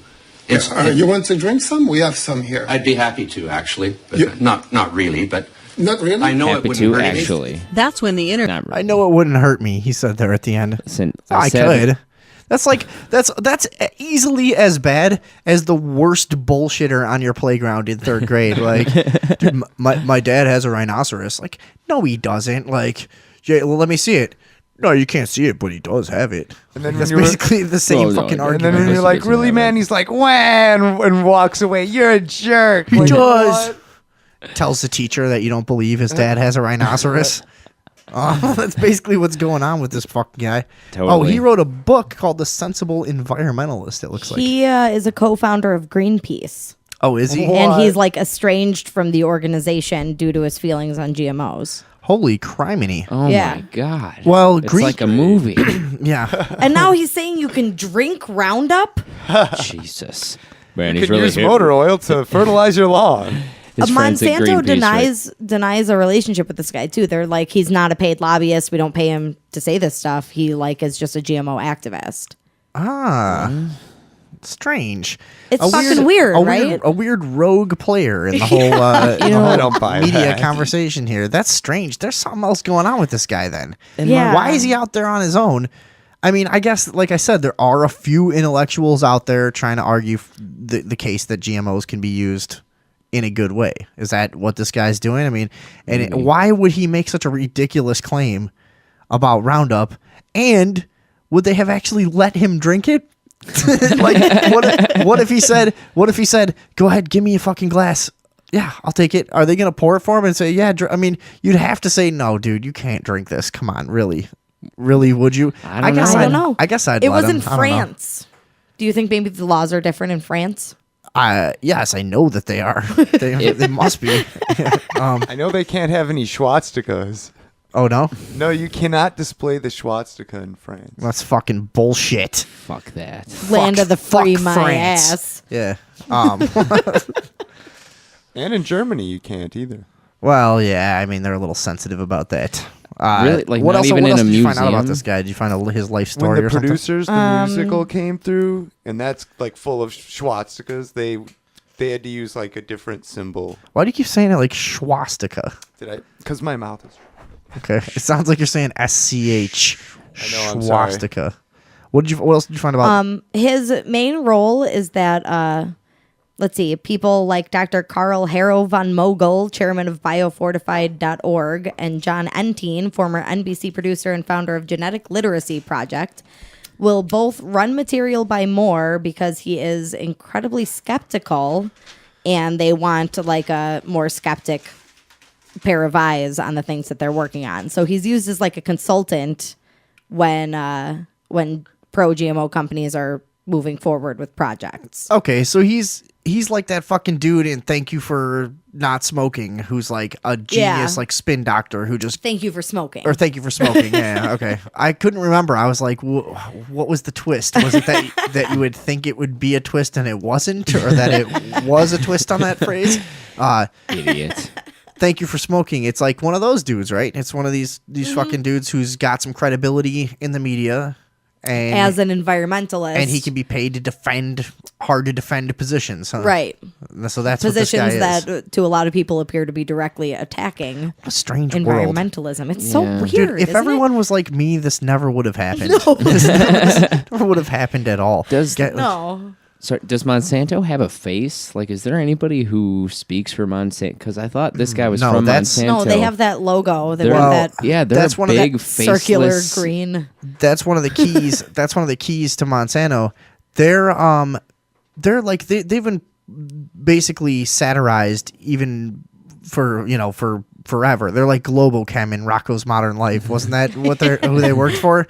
Or what was the company they worked for in Rocco's Modern Life that was totally like a Monsanto fucking satire or whatever? Conglamo. Hold on, I'll Yeah, look it up. No, Globochem was Mr. Show. Oh, Mr. Show. Yeah. All right, so there's that too. Yeah. Globochem, whatever. They're the classic giant faceless corporation that's just wholly evil. Yeah. And if it does speak, it has like a cold computerized woman voice, like welcome to the Monsanto House of the Future. And the House of the Future was horrible too. Do you remember that stupid thing they made in Disney World? No. The Monsanto House of the Future. Oh yeah. I do remember that. And it was made of space age polymers. Mhm. And they fucking couldn't they couldn't knock it down when they tried to fucking get rid of it. They were just slamming it with wrecking balls. They're trying to fucking melt it, doing anything they could not fucking destroy the Monsanto House of the Future. Was indestructible. Conglamo. Was that? That's the Rocco's Modern Life. Yeah, I their mean- motto was "We own you." It's this, yeah. and the picture is the Earth in a martini glass. Right, yeah. I imagine like Cobra Commander being in charge of Monsanto. Anything, sure, right. Any of those, it's like I said, it's just this classic fucking archetypical faceless giant corporate presence, and it's like and it just infiltrates each market, one by one as it goes. I mean, I'm sure there's nothing that it's hard to find things that you can't connect to Monsanto in some way. Right. It's a game we used to play with Google. Is think of any like terrible thing in society and Google it with the word Monsanto, and you'll get something. You'll come up with something. There's some connection. Yeah, it's like we used to just sit there just like Hitler, Monsanto, just whatever we could think of, and there's always a fucking connection. Definitely. So this guy, Patrick Moore, paid fucking spin doctor, liar, bullshitter. Yeah. That's basically and won't drink poison. And so that's he Well, just he got- will, but not really. But not really. He'll actually But he drink could. poison, but not really. He could, though. He will actually. It but wouldn't hurt him. Not really. Good joke. A whole quart of it. Yeah. But not really. You could suck down a whole quart. Suck it down. Ain't gonna hurt you. I wonder a quart over how long? Like all at one time, and then how long before you can drink another quart? Yeah. Or I've is got that it? 3 quarts The right here, carcinogens and are I'm in just you like- forever then, and that's it. Bam. I am now looking at a set of playing cards from 1855 that's just sold on eBay for $2,020. Wow. So we've had this idea for a while about checking out what's selling on eBay in different categories because it's fucking ridiculous. $2,000 for a set of playing cards. Who's got this fucking disposable income? That's it's unreasonable. And it's $17 shipping. Like, you're selling a pack of fucking cards and you can't waive the shipping on a $2,000 pack of cards. I'm sure that it's insured. I mean, the Civil War ended 10 years later. Right. You know, that's a super old It's set pretty of cards. fucking cool. It really is. It might be a sweet collector's item. So the shipping, it definitely involves like insurance and shit like that. And, you know, and then you always get a little more money with the something shipping like and that, handling. though? Hudis and Levy, Union Card Manufactory. No, but like, if you have something like that, where do you take it to get it like notarized to prove that this is in fact? Like, what does that cost, and where do you go for that? Well, that shit's probably not as expensive as you think. Yeah, and the seller a lot of probably times, I hasn't- think to get something authenticated, you're probably gonna pay fucking $100 or something. You know what I mean? It's just those guys are doing that shit all day, pumping them out. Yeah, this has got the it's made of this kind of fiber. It's got this kind of ink. It's whatever. Yeah, it's good. You know, there you go. It probably comes with documentation that like it's probably been appraised and authenticated and comes with all that shit. How do you authenticate that then? Say you order this and you get it in the mail and you're like, okay, I got this old ass pack of cards and a piece of paper claiming that it's real deal and worth a lot of money. There's people, I don't know if you ever watch Antiques Roadshow. I but have there's- seen it, There's like people whose job it is to know about specific time periods and things like that, and they can authenticate and properly appraise weird, goofy shit like this. They do it quick. $2,000 for cards. What are you looking at? I'd just be. I'm looking at books. I'm just It is- trying to but make it- sure yeah. that people have actually bought these because this first one here, Dutch Rosicrucian shape-shifting universal symbols in book, amazing, unique. Rosicrucian. Rosicrucian, thank you. Over $2 million, $2,169,781. Jesus Christ! Wait, what did you say? $2 million for? Yeah, that's except- the most expensive book right now. Yeah, I'm not very good at eBay though. It says ended. I don't think they actually sold for that price, but that was the asking price. Yes, no, it's sold. If it's green, it's Oh. sold. Well, there you have it. Yeah. $2 million, over $2 million. This one had free shipping though. That was kind. Holy fucking Christ! Yeah, that's fucking crazy. $2 million $2 million for a fucking book? for one book. How is this possible? It must be in great condition. What? Tell us about it. What did it say? Well, I went back off the page. There's only one photo of it. Let's see original listing. All I searched for was book too. It's Holy shit! Talk. What do you got? I'm sorry, it just says the listing has ended. There we go. I'm not good at And it eBay. was That's it wasn't what's happening. It was not an auction either. Somebody just put it up for the price of $2 million, $169,781 dollars. And they I got said it, dollars in apparently. this. Wow. And yeah, and it's in the whole thing's in some other language, huh? Yeah, let's see. As Over shown in, on like, several German. pictures that has inside, this is translated from a different language, so very few particularly mysterious shapes and forms, and they are reminiscent to some old universal symbols. See also the later added photo, which shows that there can be a sort of spontaneous appearance of universal symbolism on certain objects. What can be seen very clearly and amazingly, they transform in temporal terms because you look closer and longer and you will see some amazing pictures and it is all real. So That like the explains longer, it all, yeah. I guess There the you go. longer you look at it, it starts looking different. Maybe like optical illusions and stuff. Right. But fucking old ass optical illusions, probably. Weird. So that's fucking insane. $2 million, yeah. That was way higher than I would have guessed any book could possibly sell for. Oh yeah, we should be guessing, huh? I guess. Yeah. All right. All right. What do you guys think the highest selling single cassette tape is? You don't have to guess what the tape is, but how much would you guess? How much? Yeah, just fucking guess. $10,000. I'm gonna guess like 1,500.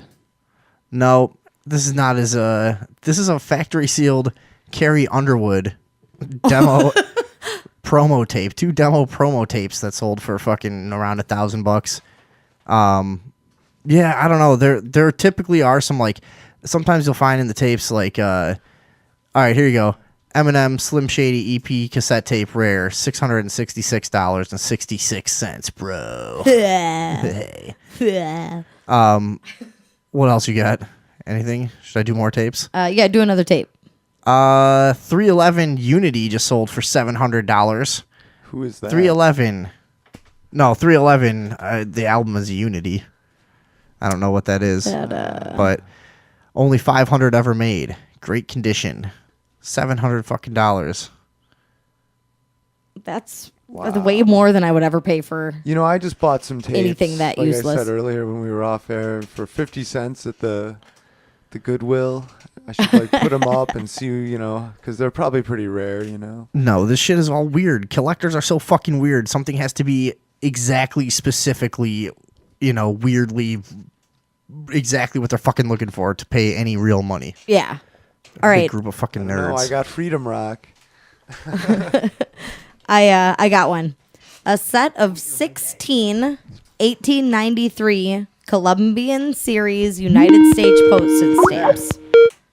All right, 16 postage stamps from 1893. For that okay, what? Super. Do you want to guess how much they went for? No, I how thought much we is were it? playing that. Oh, $4,499. So Damn. $4,500 for 16 stamps. What the fuck is wrong with everyone? And that's how they Seriously. mail it to you. Like in a yeah. They use them. Here One you per go. envelope, yeah. There's still fucking Asshole. Beanie Babies out there that sell for a shitload. Yeah, are there really? Yeah, there really are. I swear to God. I had so many of those when we were growing up. No, there's like let's see. Let me find a single one. Here you go. Here's one that's just sold for $8,500. Rare 1997 Princess Diana fucking first edition Beanie Baby. $8,500. What the fuck? Holy I do Christ. not have one of Disgusting. those. People always say, oh, Beanie Babies aren't worth anything anymore. Like, look at these. Yeah. 4,000, 2,000 for some red bear bullshit. Who wants this crap? Dude, Seriously. this hurts me to see. Who is this. spending this kind of money Yeah. on Beanie Babies right now? How is it possible that they still have that much value? See, why does it hurt you to see it? What do you mean? Cause like as an artist, you know, like man, there's people, and not even just I'm not even being just like just me. I mean, there are so many talented people out there making music, making all kinds of stuff that we could be spending money on to like, you know, that would be interesting. But people are pissing away money on bullshit like this. Just and like you said, who has the money? It just hurts me to see this. Yeah. Here's 46 Pokemon cards going for $70,000. All this shit's What? worthless. That's you know what I mean. It's fucking worthless. stuff. 70,000? For 46 PSA Charizards. They're all the same card? First edition, but yeah, they're all the same card with the shadowless, like fuck? holographic weirdness. $70,000. I have one of these cards. It's not first edition. It's probably not worth anything. And then $100,000 for a whole book of the. Yeah, that's ridiculous. That is... I never even understood the fundamental appeal of Pokemon either. I couldn't understand trying to pay that much money for 46 of the same card. Why the fuck would you want that? Pokemon's retarded. Stupid. Never fucking liked it. You could probably sell them individually and, I don't know, make a profit off of it or something. Yeah. Somebody who wants to roll It's a one out every stupid game. All right, baseball card. Ready for the most expensive baseball card? What is it? It is a 1916 Babe Ruth rookie for $80,000. 900. I said that like an idiot, but there you go. 80,000. 80,900. Yeah. Holy fucking Christ. For one. Babe Ruth was a hack. He wasn't even that good. Fuck that guy. Yeah. We hate everybody. Here's Yeah, there's a couple for 80,000 here. Here's a French Empire Armalu bronze and green marble 3-piece clock. Oh. $145,000. The fuck? I just found a drink stirrer for $145. What the fuck? I did.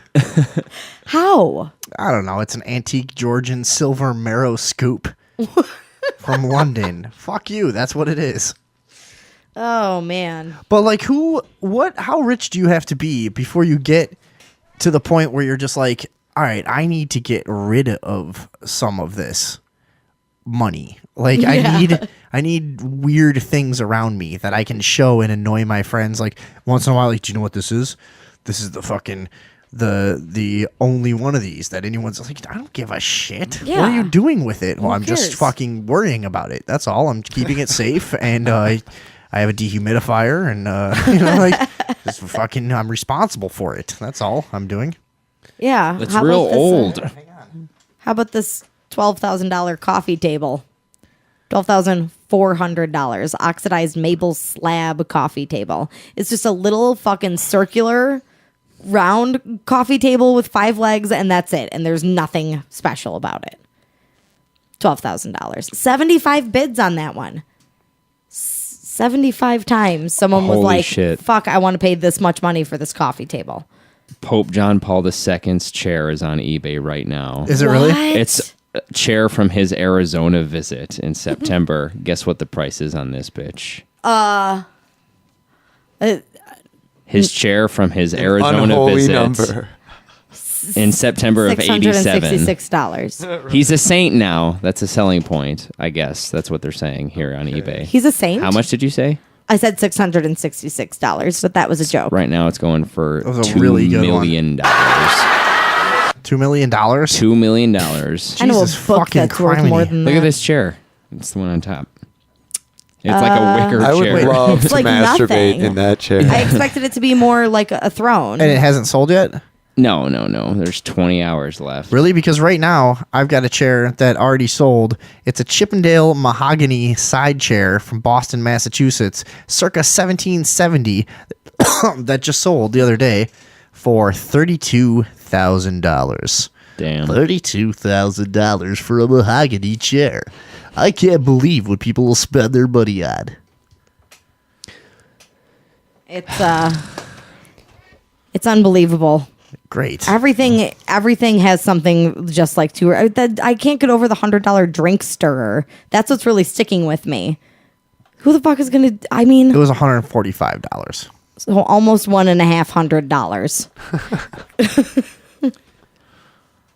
It's big money in selling junk. I know. I wish I had an eye for things. Everything either looks like junk or something I want, and those are the only two things that I have in my brain. I can't identify a thing that would be good to sell, because if it's good to sell, I probably just want to keep it. Here's a pair of Jinkos for 75 grand. No. A pair of pants? Wow. A pair of pants just sold for 75 grand. No. Yeah. I have a hard time I don't know. believing Yeah, that. it just hurts me to see this. I'm sorry. I'm speechless because I'm just like, the Pope wore these pants. What a waste of fucking money. Pope I wore don't these know. pants. I don't. Yeah. There's like so many other things all this money could go to. I wonder what makes these like. If you're that rich, I mean, like you said, when you're just like, well, I got to get rid of some of this money. Why not get rid of it So in these some are- other fucking way? Like, This must have been when they were a tiny fucking clothing company. It says first edition in USA. Fucking Pre-owned, wow. too. Yeah, I remember those, $75,000 for a pre-owned pair of jeans. Near mint, stonewashed jeans, style baggy loose. So, somewhere, everything was in the $5,000. 90s. Holy Christ! someone was sitting down looking at this computer, and they were like, "Yeah, I do need this." Well, 75,000. but this is the thing you don't realize. Worth Like, it. there's people out there collecting jeans to the point that they're gonna spend that much on one pair of like. How does this happen? No, I can't. It's something I can't fathom. I can't even imagine having extra money to spend on like getting the hole in my tooth fixed, Yeah. let alone buying a $75,000 pair of jeans to wear while I stir my coffee with my $145 coffee stirrer. That's right. And listen to my $800 cassette. Life is so hard, but at least I have all my jeans. My jeans will never leave me. Oh, I'm gonna die with my jeans. They'll come with me in the afterlife, just like the Egyptians' jeans. the Egyptians. Awesome. So I'm having a hard time thinking of other collectibles. I just feel like those are the things that really go. What are weird things people collect? I don't know. I'm not like a specific. I just collect things. Like I said, what's the before. most It's a expensive paperweight going? paperweight? Is that a thing that people I don't know. I'm just have ever actually used in real life? Gilt bronze paperweight, $6,500. Yeah, and it's shaped like a demon from the netherworlds. Look up or two occult demons. items. Occult items? Yeah, let's see if we can get some monkey's paws or something. Let's see if we can get a baby Haunted fetus and- wrapped in gold Look up leaf. haunted or cursed items. Wrapped in gold leaf. Cursed items would probably do Right, pretty well. right. I don't know if people are going to list things that are cursed as cursed, though. Well, I listed some stuff that was cursed. Yeah? Yeah, so not recently, but I have before, and I think other people have. I wish we were set up to do the Silk Road. We'll be black doing- market thing. we'll be doing that on another I one, got yeah. some. I want to see if there's a fetus wrapped in gold leaf on there. Yeah. Or a couple. Not like I want it or anything. I just want to know if they're for sale. It's okay if you want it. We'll be doing that on an episode Maybe- coming up maybe- soon. maybe We're gonna I look at the black. We'll eat it together, Dave. The way that Market. you eat a baby Dark net. or a fetus wrapped in gold foil, you have to unhinge your jaw like a snake. That's the only way to do it. Yeah. Awesome. Otherwise, you can't really appreciate it. Here's an requires a antique little training. antique toy car that sold for $9,000. Antique vintage toy Alfa Romeo 158 Alfetta race car, metal gas engine tether car. Whatever. fuck? It's like fucking a foot long. It's made of metal. It's all stupid and the paint is all Some rich guy will play with it in his mansion. $9,000 Yeah. for that shit. Holy Christ. Here's a promotional poster for the Mummy's Curse that went for $3,000. Where the fuck? How'd you look that up? Promotional posters are kind Curse. of on the borderline of art, and Yeah. that doesn't hurt me as much as some of the more vacuous stuff. $3,500 pool cue. That's still a lot. That's though. pretty good.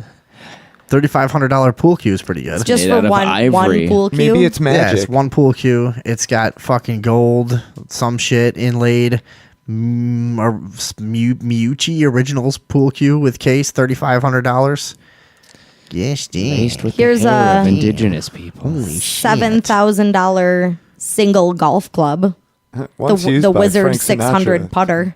Very rare, original, good condition. How much? 7,000 What's wrong with everyone?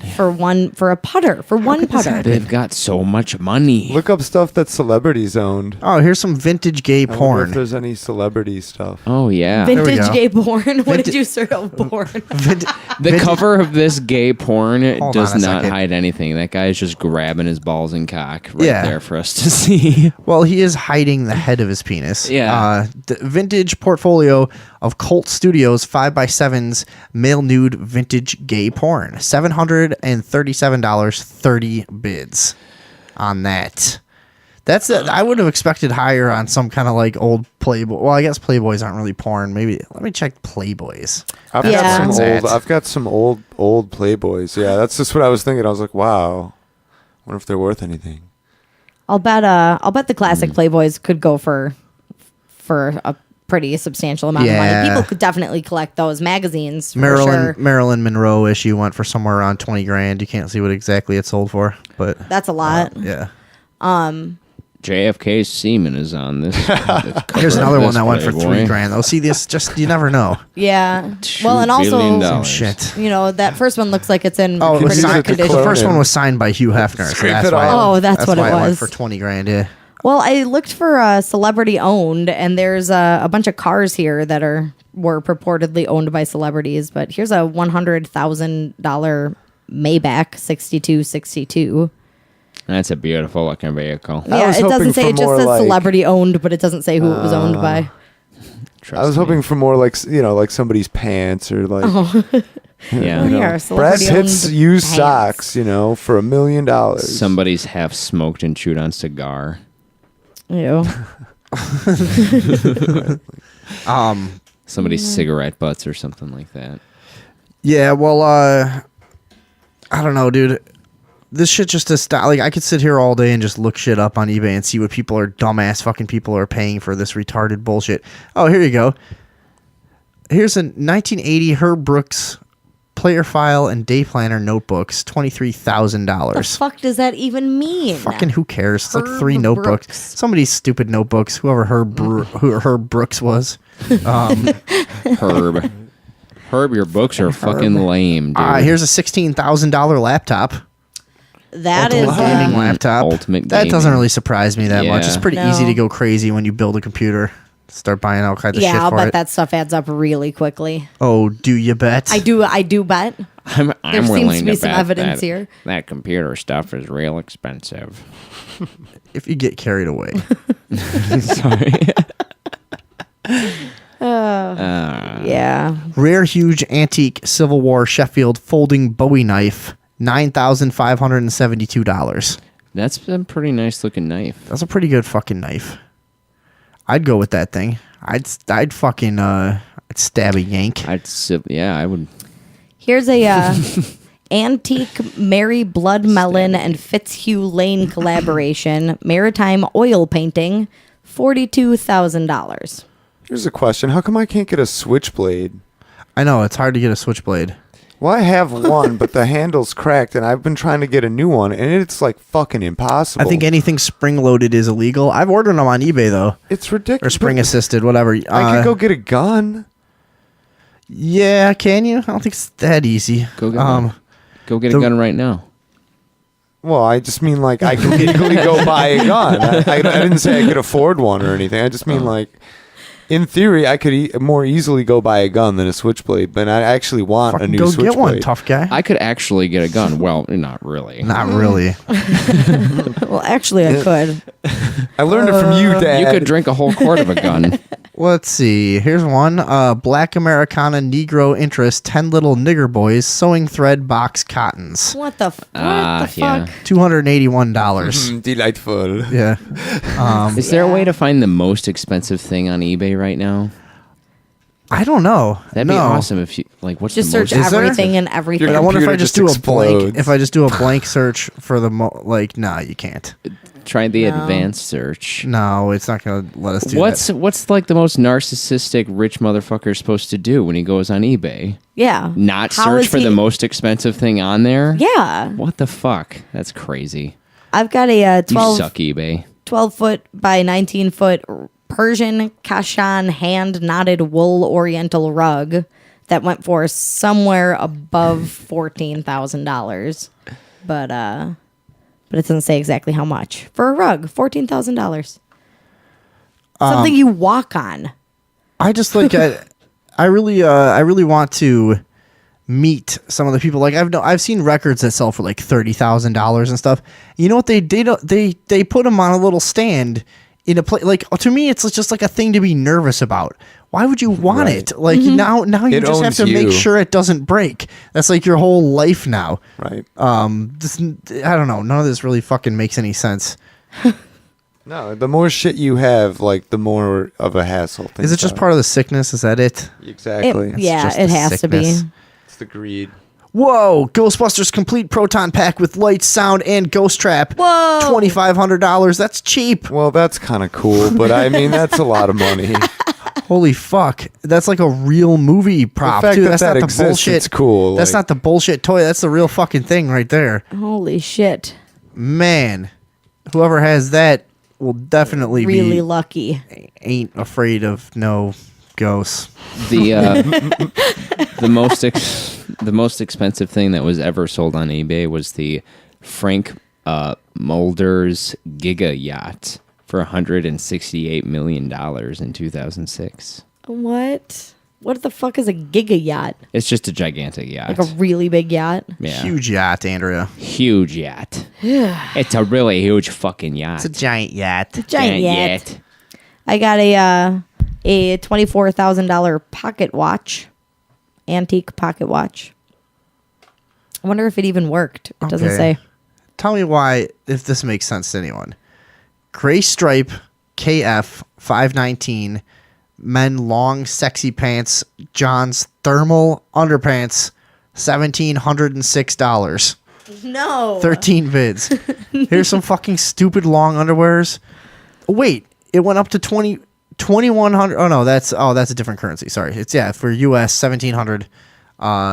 bucks for a pair of fucking size large fucking long john underwears. What the fuck is happening here? Fashion is another thing that it can often be way overpriced for no good reason. Yeah, what is this? Go to farfetch.com. Like that's all fucking like here's a ripped t-shirt for $1,700 or something. Yeah, I don't understand that bullshit because you can get whatever kind of look you want for fucking next to nothing if you really put your mind to it. Go to a fucking thrift store. You live in America. There's tons of They're clothes. just leggings. People are just throwing shit away. Just go to the women's section and buy some fucking leggings. That's exactly what they are. Oh my God, $1,700. Well, look at those. Did that make any sense to you at all? Like, does anyone have any idea? Whoa, Michael Jackson's jacket is $350,000. Which jacket is that? The Bad Tour Thriller jacket. Is it currently red or displayed black? At the Grammy Museum is now on sale. Black. It's like red and black. Oh, is it? Yeah, it's red with tell black from down trim. here. Oh, okay, You remember from the Bad. the Thriller jacket? Oh, it's like the Thriller jacket. Yeah. Gotcha. Because the Bad jacket's black. They want $350,000 for that thing. That is that's actually I would expect that it would be higher than that. To be honest, Michael Jackson is fucking crazy. Yeah. Well, I mean he's and like one of the biggest celebrities ever in the world. Did anybody see his autopsy pictures? No. Were they cool or what? Yeah. That was a wig. Stupid question. Oh, because he was all bald? Yeah, his head was all burned. I found out then, too, that he was actually my height. I always thought he was taller than me. Nah, he's a small guy. And I actually weigh less than he did. Elvis Presley's jacket, $30,000. Some stupid fucking jacket. Elvis he had. shit is always going to, because Elvis is bigger than Jesus. That's Here's like, some I have normal- something of Jesus's. That's always going to sell. Here's some normal jackets. Like, here's just a fucking Gucci black leather coat, $11,000. Yeah, and then that's a thing too. Some Oh my sable God. jacket, $12,000. What? Did you find him? Yeah. Is that his autopsy photo? No, it's not. That's a drawing. Oh, it says death mask. Maybe that's a cast they made of his face. Yeah, that's okay. Like they Yeah, it pour is pretty plaster. creepy. Is that what you saw before? Yeah, that's probably no, it. wait. I think I can see from here. If you scroll down a little bit, it was like a full body shot. This one? Yeah, his genitals are like blacked out. If I remember, it's not His like penis is a black square. Looking at Is this what you remember, kids? Was it like this? Yeah. Was it a giant black square? Was it just a giant black Oh, square? that says Well, I guess People he's versus innocent. Murray. Oh, that was the doctor. That's right. The picture looked like kind of like that though. What I saw. I'm no, that's him. That's creepy. Yeah. Oh yeah, no, that is the one I saw. All right. Ugh. Yeah, he looks pretty good there. Why does his wiener look like that? It's pretty hot. So you guys want to see what I got here? Yes. Yeah. I absolutely want to see what you've got there. John the Destroyer. Wait a second. John the Destroyer. All right. John, you there? He's waiting on the line. I guess he's gone. Oh. Well, that's that for him. He probably fell asleep. He's a drunk fool. He fell asleep on the line with us. Maybe, because I can hear. Listen. All you can hear is this. That motherfucker. You hear the fucking ambient noise there. It's worse. Terrible. What? Oh, are you there? Hello? Have you been murdered? John, are you there? All right, what a Sleep piece talking. of garbage. Is he just fucking sleep talking? Is that what he's doing? What? What? That sounds like the sleep talking. You think so? You've heard people sleep talk before. And he's just like drunk and just kind of responding to like... Yeah, maybe. Yeah. Oh, yeah? That's totally what's going on, You think it dude. is? Yeah. That or he's being a fucking asshole. Destroying. John, are you being a dick or are you sleep talking? No, he's hung up. Hung up. All right. Oh. I don't know what the fuck is going on with him tonight. Could it have been cutting in and out, and that's why it was? No. It could have been. You know what? I'm gonna It's take not I'm gonna possible. take a look at the phone, and then we'll come back and finish up. Right? Take a quick break. What do you guys think? Yeah, that sounds good to me. All right, we'll be back in a couple minutes on the Thursday evening overdose. And we're back on the Thursday evening overdose. We're back. Hey, we're back. Hey, guys. Hey, back. Hey, everybody. welcome back. How are you guys feeling? Feeling good? Pretty good, yeah. I'm feeling pretty back. Feeling extra great? Yeah. Thank you for sticking with us. It is getting late on a weeknight, so we do appreciate it. Yeah, we got a late start, so we're going to have a late finish. We have made a fake profile on a dating website that caters to paranormal enthusiasts exclusively, haven't we? We sure have. What's the name of your profile? My name is Ghost X Girl with a U, X0X0. That's a good name. Oh, Yeah. yeah. I'm getting all hot and bothered over here. Yeah. Say it again. Ghost X Girl with a U, X0X0. Ooh. This is how these guys have their orgasm sounds. Ooh. That's their old face. Because they love ghosts so I thought it would be fun to check out some of the profiles on this site and to see what kind of guys there are out there, because I don't know. I mean, there's no reason to think that this dating site would be any funnier than any other dating site. So how does this how does this work? Did you get like matches or something, or Yeah. they link you up with some people, or They what did. happened? So, well, not me. They linked up this girl. They actually didn't even ask me for like a first name or anything, just a username. And you just put a cartoon fucking avatar that's up? the or- that's the default. Okay. Because as you so bluntly put it earlier, I'm not pretty enough to use my own picture. Right. Right. We went over that. Yes. So So the girl that they have matched up is looking for a partner in crime. I'm new to this, so here goes. I'm an amateur ghost hunter looking to scare up a date. Winky face. this is your profile. Yeah. You're such a loser. I'm laid back, love to laugh, and I'm not looking for anything serious right now, but if I meet the right guy, who knows? Winky face, winky face, winky face. 3 winky faces. Oh my god, I've got a huge You boner heard that right now. correctly. You're gonna attract a lot of guys with that. Oh yeah. So what do you got in terms of responses? You got some suitable some suitors, some impressive fellas here. Or what do you got? I do, yeah. I've got let's see, my most aggressive match. This guy will not stop being suggested for me. Drake 37. Oh man. What site are we on, by the way? Why don't This we is, oh yeah, of course. This is Amazing Kreskin Supernatural Dating Society.com. And if that's not catchy, I don't know what is. If that's not, or that's a mouthful. Impossible to forget. So who do we have? Drake 37 here. Yeah. Huh? And what's he all about? 46-year-old male. Magical geek seeks woman who could share magical worlds. Magical, it should be mentioned, magical is spelled CK. Okay. As in like the real magic kind of magic. Right. Yeah, you don't want that fake shit. Right. Illusions. Magic. I am a lifelong student of the occult and the supernatural world in general. I've had many paranormal experiences and am always open for more. I would love to find a unique woman who could share this world with me. Okay, now he describes himself as a lifelong student of the occult, but look at this picture of him. He is wearing like the t-shirt that kids were wearing to high school in the late 90s, where it's a solid color with like a multicolored stripe across it. He's creepy. He is creepy. Well, He's and here's deep. what else is creepy. He's wearing sunglasses and you can't see his eyes. Oh man, he's so deep and desirable. Yeah. Love him. Oh god. He's so mysterious. I just want to think about ghosts and fuck him. I want to give him a big kiss. Oh, boy.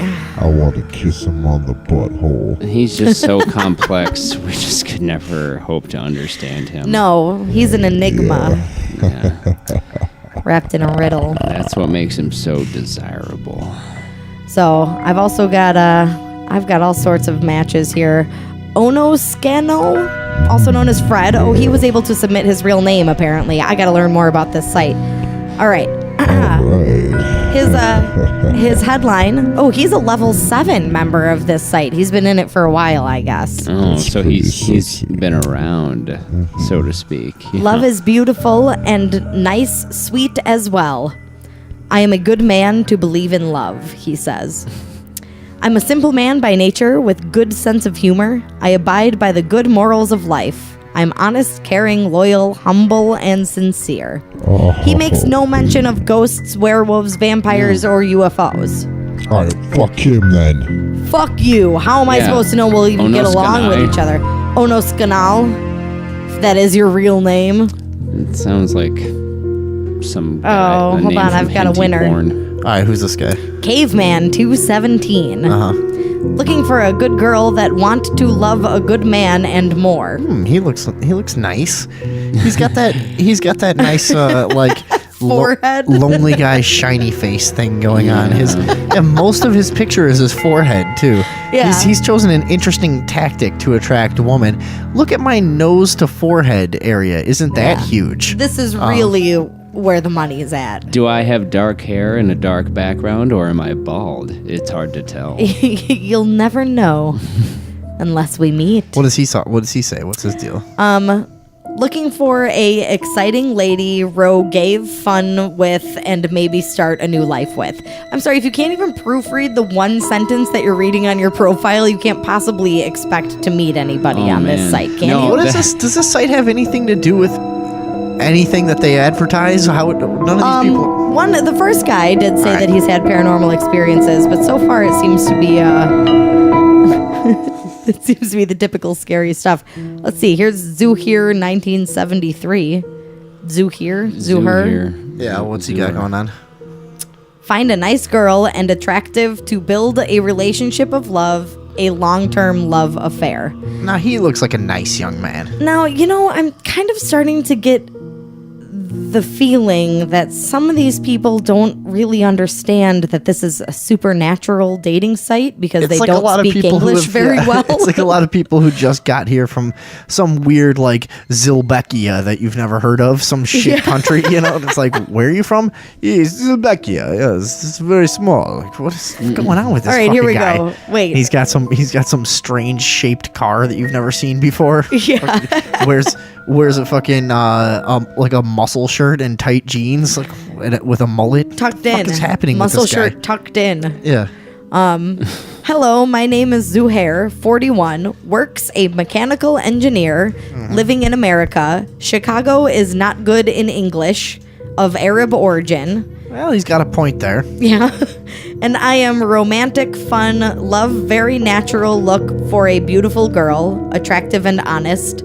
I'm not looking for marriage. Oh, he was able to form that sentence very eloquently. Yeah. I gotta be crystal fucking clear. I need to look that up precisely and get some fucking confirmation on that one. I just want to fuck some paranormal broads. Yeah. I'm an Arab. He goes on to say, find love romantic, relationship filled with adventure, and love of understanding, and free of lies and deception, and commercial interests. Oh, wow. So there's Zahir and his creepy ass mustache. Way to go. I don't know, should we message some of these people? We will. Well, that'll be part of the next week thing. He describes his ethnicity as Oriental. We'll send some messages this week and see what we get. I like Drake. Find some fucking comic book shop guy creeps around here. Enough with the weird Eastern Europeans. That guy was. I'm going with my matches. Armenians or he's some like in betweeny thing. He's some Didn't weirdo. he say he was an Arab? Oh, did he? He said, yeah, of Arab descent. Of Arab. Fucking, they're all liars over there. They all tuck their shirts in. Could be anything. It's hard to tell who's gonna be. Here's Blue Eyes Daddy, eyes spelled with a Z. This might be another fake account. Actually, I can already tell. Let's get along on the path of life. That's such a weird fucking. What do you say? Wait, Let's get along on the path of life. Neither one of those ons is necessary. These guys are all creepy. I want someone special and won't see my kindness and love as a weakness. Am very sensitive, and if am stabbed, I would bleed. That 'cause I am human. Ooh, oh man, this guy has never heard of punctuation. would like to meet a woman of any race or color that wants a long-term relationship. See, I think these guys don't understand they're on race a mixing. Come on. supernatural. Find someone who does. Yeah, it's hard because they only matched me up with a couple of people, and apparently I didn't mention enough supernatural stuff in my profile. Yeah. These are all kind of run-of-the-mill. This is how a small community of Eastern Europeaners fuck each other. That's all this is. That's all it is. It's all Yeah. guys. It's all guys. This is just a way that they can keep their whole community under wraps. Like, well, we do want to have a dating website, but we don't want any of those pesky Americans poking around our fucking, our weird angular women in long coats. This guy even says, Easy819 says, old-fashioned romantic with Christian values. I feel like there's not a lot of Christians who are super into UFOs and ghosts because it tends to challenge more of what God has planned, you know? God's stupid. So I don't that's give an a shit. interesting find. Fuck God. I'm starting to think that there aren't very... Oh, wait.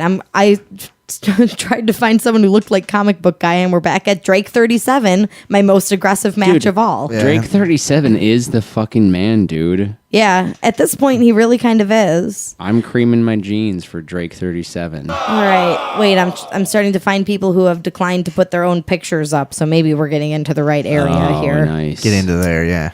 Robert 2015. I enjoy supernatural encounters. Mm-hmm. Into UFO, spirits, haunted houses, and any other paranormal activities to be encountered. End of description. That's all we know about him. That's it? That's it. Well, what else do you need to know? Now, that's a guy. and also he's 55. That's a guy that you can have some fun with. Yeah. He's a hell of a feller. He wants to have encounters specifically. Right. Yeah. Cloroxat is a 61-year-old. Huh? When he said paranormal encounters, was that like his version of casual encounters? Like he wants to have like sex with a ghost, like Ray, like Ray in Ghostbusters, have some weird, stupid, cartoony blowjob face when the ghost like sinks down in a movie for kids. Yeah, Yeah. That's the one. Hey kids, that's a here's Van Man. Can you guys see him? He looks like a real winner. Couldn't even flip his photo so that it was right side up. It's sideways. I love what he says here too. Yeah. Why not? Everybody else is keeping it real. That's his headline. And all he wants you to know is that he's divorced and looking to see what's been going on in the world. That's all he cares about. That guy looks like a fucking ex-convict. He does. Why is he sideways? I believe in ghosts because I've created a few on my own. They haunt me. Are we taking a look at anybody else here or what? Yeah, they're all... Oh, here's Mark from the USA who is typed in all capitals, but none of these people are talking about ghosts. Yeah, this is a bust. Yeah, total Fucking bust. bullshit. Fuck. Whatever. We got a couple comic book guys in there, but so maybe we should get some more ghost enthusiasts on this site so we can help them out a little bit. Maybe these people are ghosts, and this is a description of what That's they what- were while they were alive. That's what we've been missing this whole Yeah, time. there's no reason to mention ghosts. This We're is a all way. ghosts. We're all dead. This is a way for ghosts to hook up with living people for casual paranormal encounters Nice. of the sexy kind.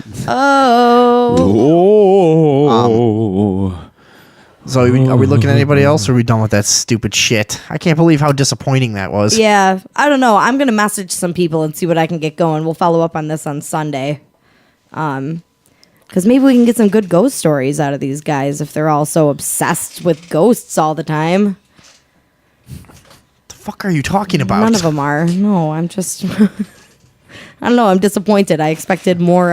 I say we go after Drake. He's clearly the best. He's clearly superior to the rest of them. He's the only one who's using this site for the proper channels, proper He's use. the strongest match for everybody on the site. He is. Anybody who comes to this site will be automatically matched with Drake, level 2 member of the site. I think I'm gonna make a fake one and see what the ladies are like. Oh yeah, that's a good idea. I fixed the phone for John Destroyer.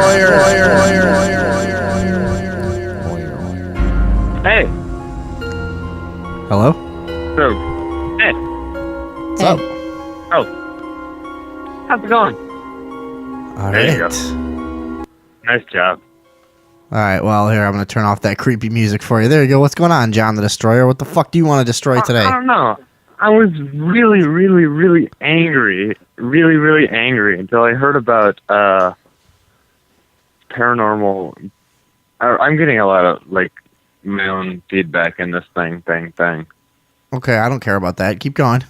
But it makes it really hard for me to keep a coherent sentence thought in my head when Holy I hear my own voice a second later and stagger. Get your shit together, Black. Why What is it the that fuck? every single other caller in the history of the show has not had a problem with that? Right, and this is when he wonders where he gets the name John the Destroyer. Oh, Jesus Christ. John, can you please just tell us what you want to destroy today? All right. Well, anyway, I like the idea about the paranormal dating thing, except I got obsessed with the idea of the people using it trying to find Casper the Friendly Ghost as some kind of weird ghost pedophile thing, and it got really creepy. So there. Also, recycling in Japan. You have to recycle absolutely everything. Like, literally everything. Like, to the point where people will not take shopping bag stores. Like, if you go to the store and you buy something, they give it to you in a bag, the people will throw out the bag on their way out the door. So it's recycled right there. So you're just... And you have to put... They've got, like, glass, different kinds of glass, and, like, organic matter, and everything's in a plastic bag. And if you don't... if you bag things wrong, they put this giant red sticker on it that shames you in front of the entire neighborhood. The fuck are you talking about? Japanese recycling. Japanese recycling? Yeah. That's what happens in Japan? They shame you. So you're destroying Japanese recycling tonight? No, I just thought it was really cool. All right, what are you're supposed to destroy things. You're John the Destroyer. Jesus What else Christ. What else do you have? There was a cop that went absolutely batshit. He was off duty, and he pulled his gun and tried to arrest someone for cutting in line at a red box machine at a Walmart or something. Yeah, that's pretty good. Yeah, there you go. And there was another cop in Brooklyn there, and there was a dog, and they tried to shoot the dog, and he missed the dog, and he shot his sergeant in the leg. But the real question there is, though, is how does the hollow point ricochet? Mystery. All right, very good, John. Great. Anything else you'd like to destroy tonight? Yeah. All right. I've got a really, really fucking funny thing that I'm gonna send it to you. You can play it on the show, and it's gonna be hysterical. But you just gonna have to wait till I figure out how to do it. Because I'm kind of dumb. John the Destroyer. All right. Well, thank you very much for calling in, I guess. John. That was awful. We'll talk to you next time. That was it for him. All right. I really hate John the Destroyer. I hate you, YouTube commenters. Oh. I hate our listeners. Jesus who Christ. can't fucking. I hate we have a slow fucking 5 minutes and just people start just leaving. Just leaving. It's like, what do you fucking have to do? We're trying to figure this shit out. We're getting better as we go along. These fucking people on the internet. You cannot trust them to do anything right. All they do is leave. Well, you know what, you pieces of shit? You can stuck in my dick. I am sick of you. We are sick of you. Listen up, you fucking commenters. You fucking internet people. Fuck you. You think you are so tough. You think you are so tough. I will take you out back. You will be sorry. You will be so sorry. You will be sorry you tried to talk to me on the internet. How dare you? You cannot pay attention to something for longer than 5 minutes? Who are you? What kind of people are those? Fuck yuck, yuck, yuck, yuck, yuck. That's right. What is this music you have going right now? Spiritual India. It says best Indian chill out. It lied. This is not the best. I have heard better. Try this a little bit. This I might said be a better little be bit. better. You are making me so mad. I'm going to You watch think the you are video. tough? You think you are tough? You think you could beat me? You think I will not mess you up? Sucking my dick? You YouTube commenters? You keyboard commandos? You fucking people who cannot listen to a show? Sucking my dick.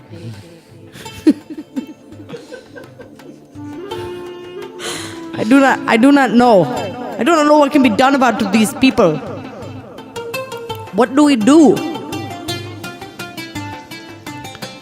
I think they're all a bunch of fucking cock smoke, cum eating, ball pinching, cum dripping ass hairs. Ass hairs. All they do is smoke skin wagons. Smoke that skin wagon. All day long. Smoking skin wagon after skin wagon. Shameful. Shameful. YouTube comment. Where are their parents? Terrible. Terrible. Terrible. Terrible. I will fuck them up. All right. She's so angry. Indian lady's really angry. I guess I that's hope it she finds peace one day. for the Thursday evening overdose, April 2nd, 2015. Again, though, that the Indian lady makes a good point. I'm so sick of, like, you know, we lose momentum for a few minutes, and it's just like, everyone left. It's like, you fucking cocksuckers. I hate everyone who listens to our show. We'll see you all Sunday. See you all Sunday. I feel like See you soon. I need it to end with some music. There we go. Yeah. Well, thanks for stopping by. Thanks for stopping by, you fucking pieces of garbage. You pieces See, of we shit. can do this because no one listens to the end. Yeah. Yeah. Fucking cocksuckers. None of those I am fucking gonna cunts kill called them. in either. No, bitches. We told those fucking cunts listening to this shit show to call in. Over and over. The thing was, too, the phones weren't even working if they wanted to. Oh. So, fuck. I guess I'm an asshole. Nah, the joke's on them. Well, Hopefully they fuck did try us. to call. Fuck us. Fuck them. Fuck this show. Oh, and a special little sign off that I want to use to saying every week. Fuck you, Patrick. You're a fucking pussy. Good night.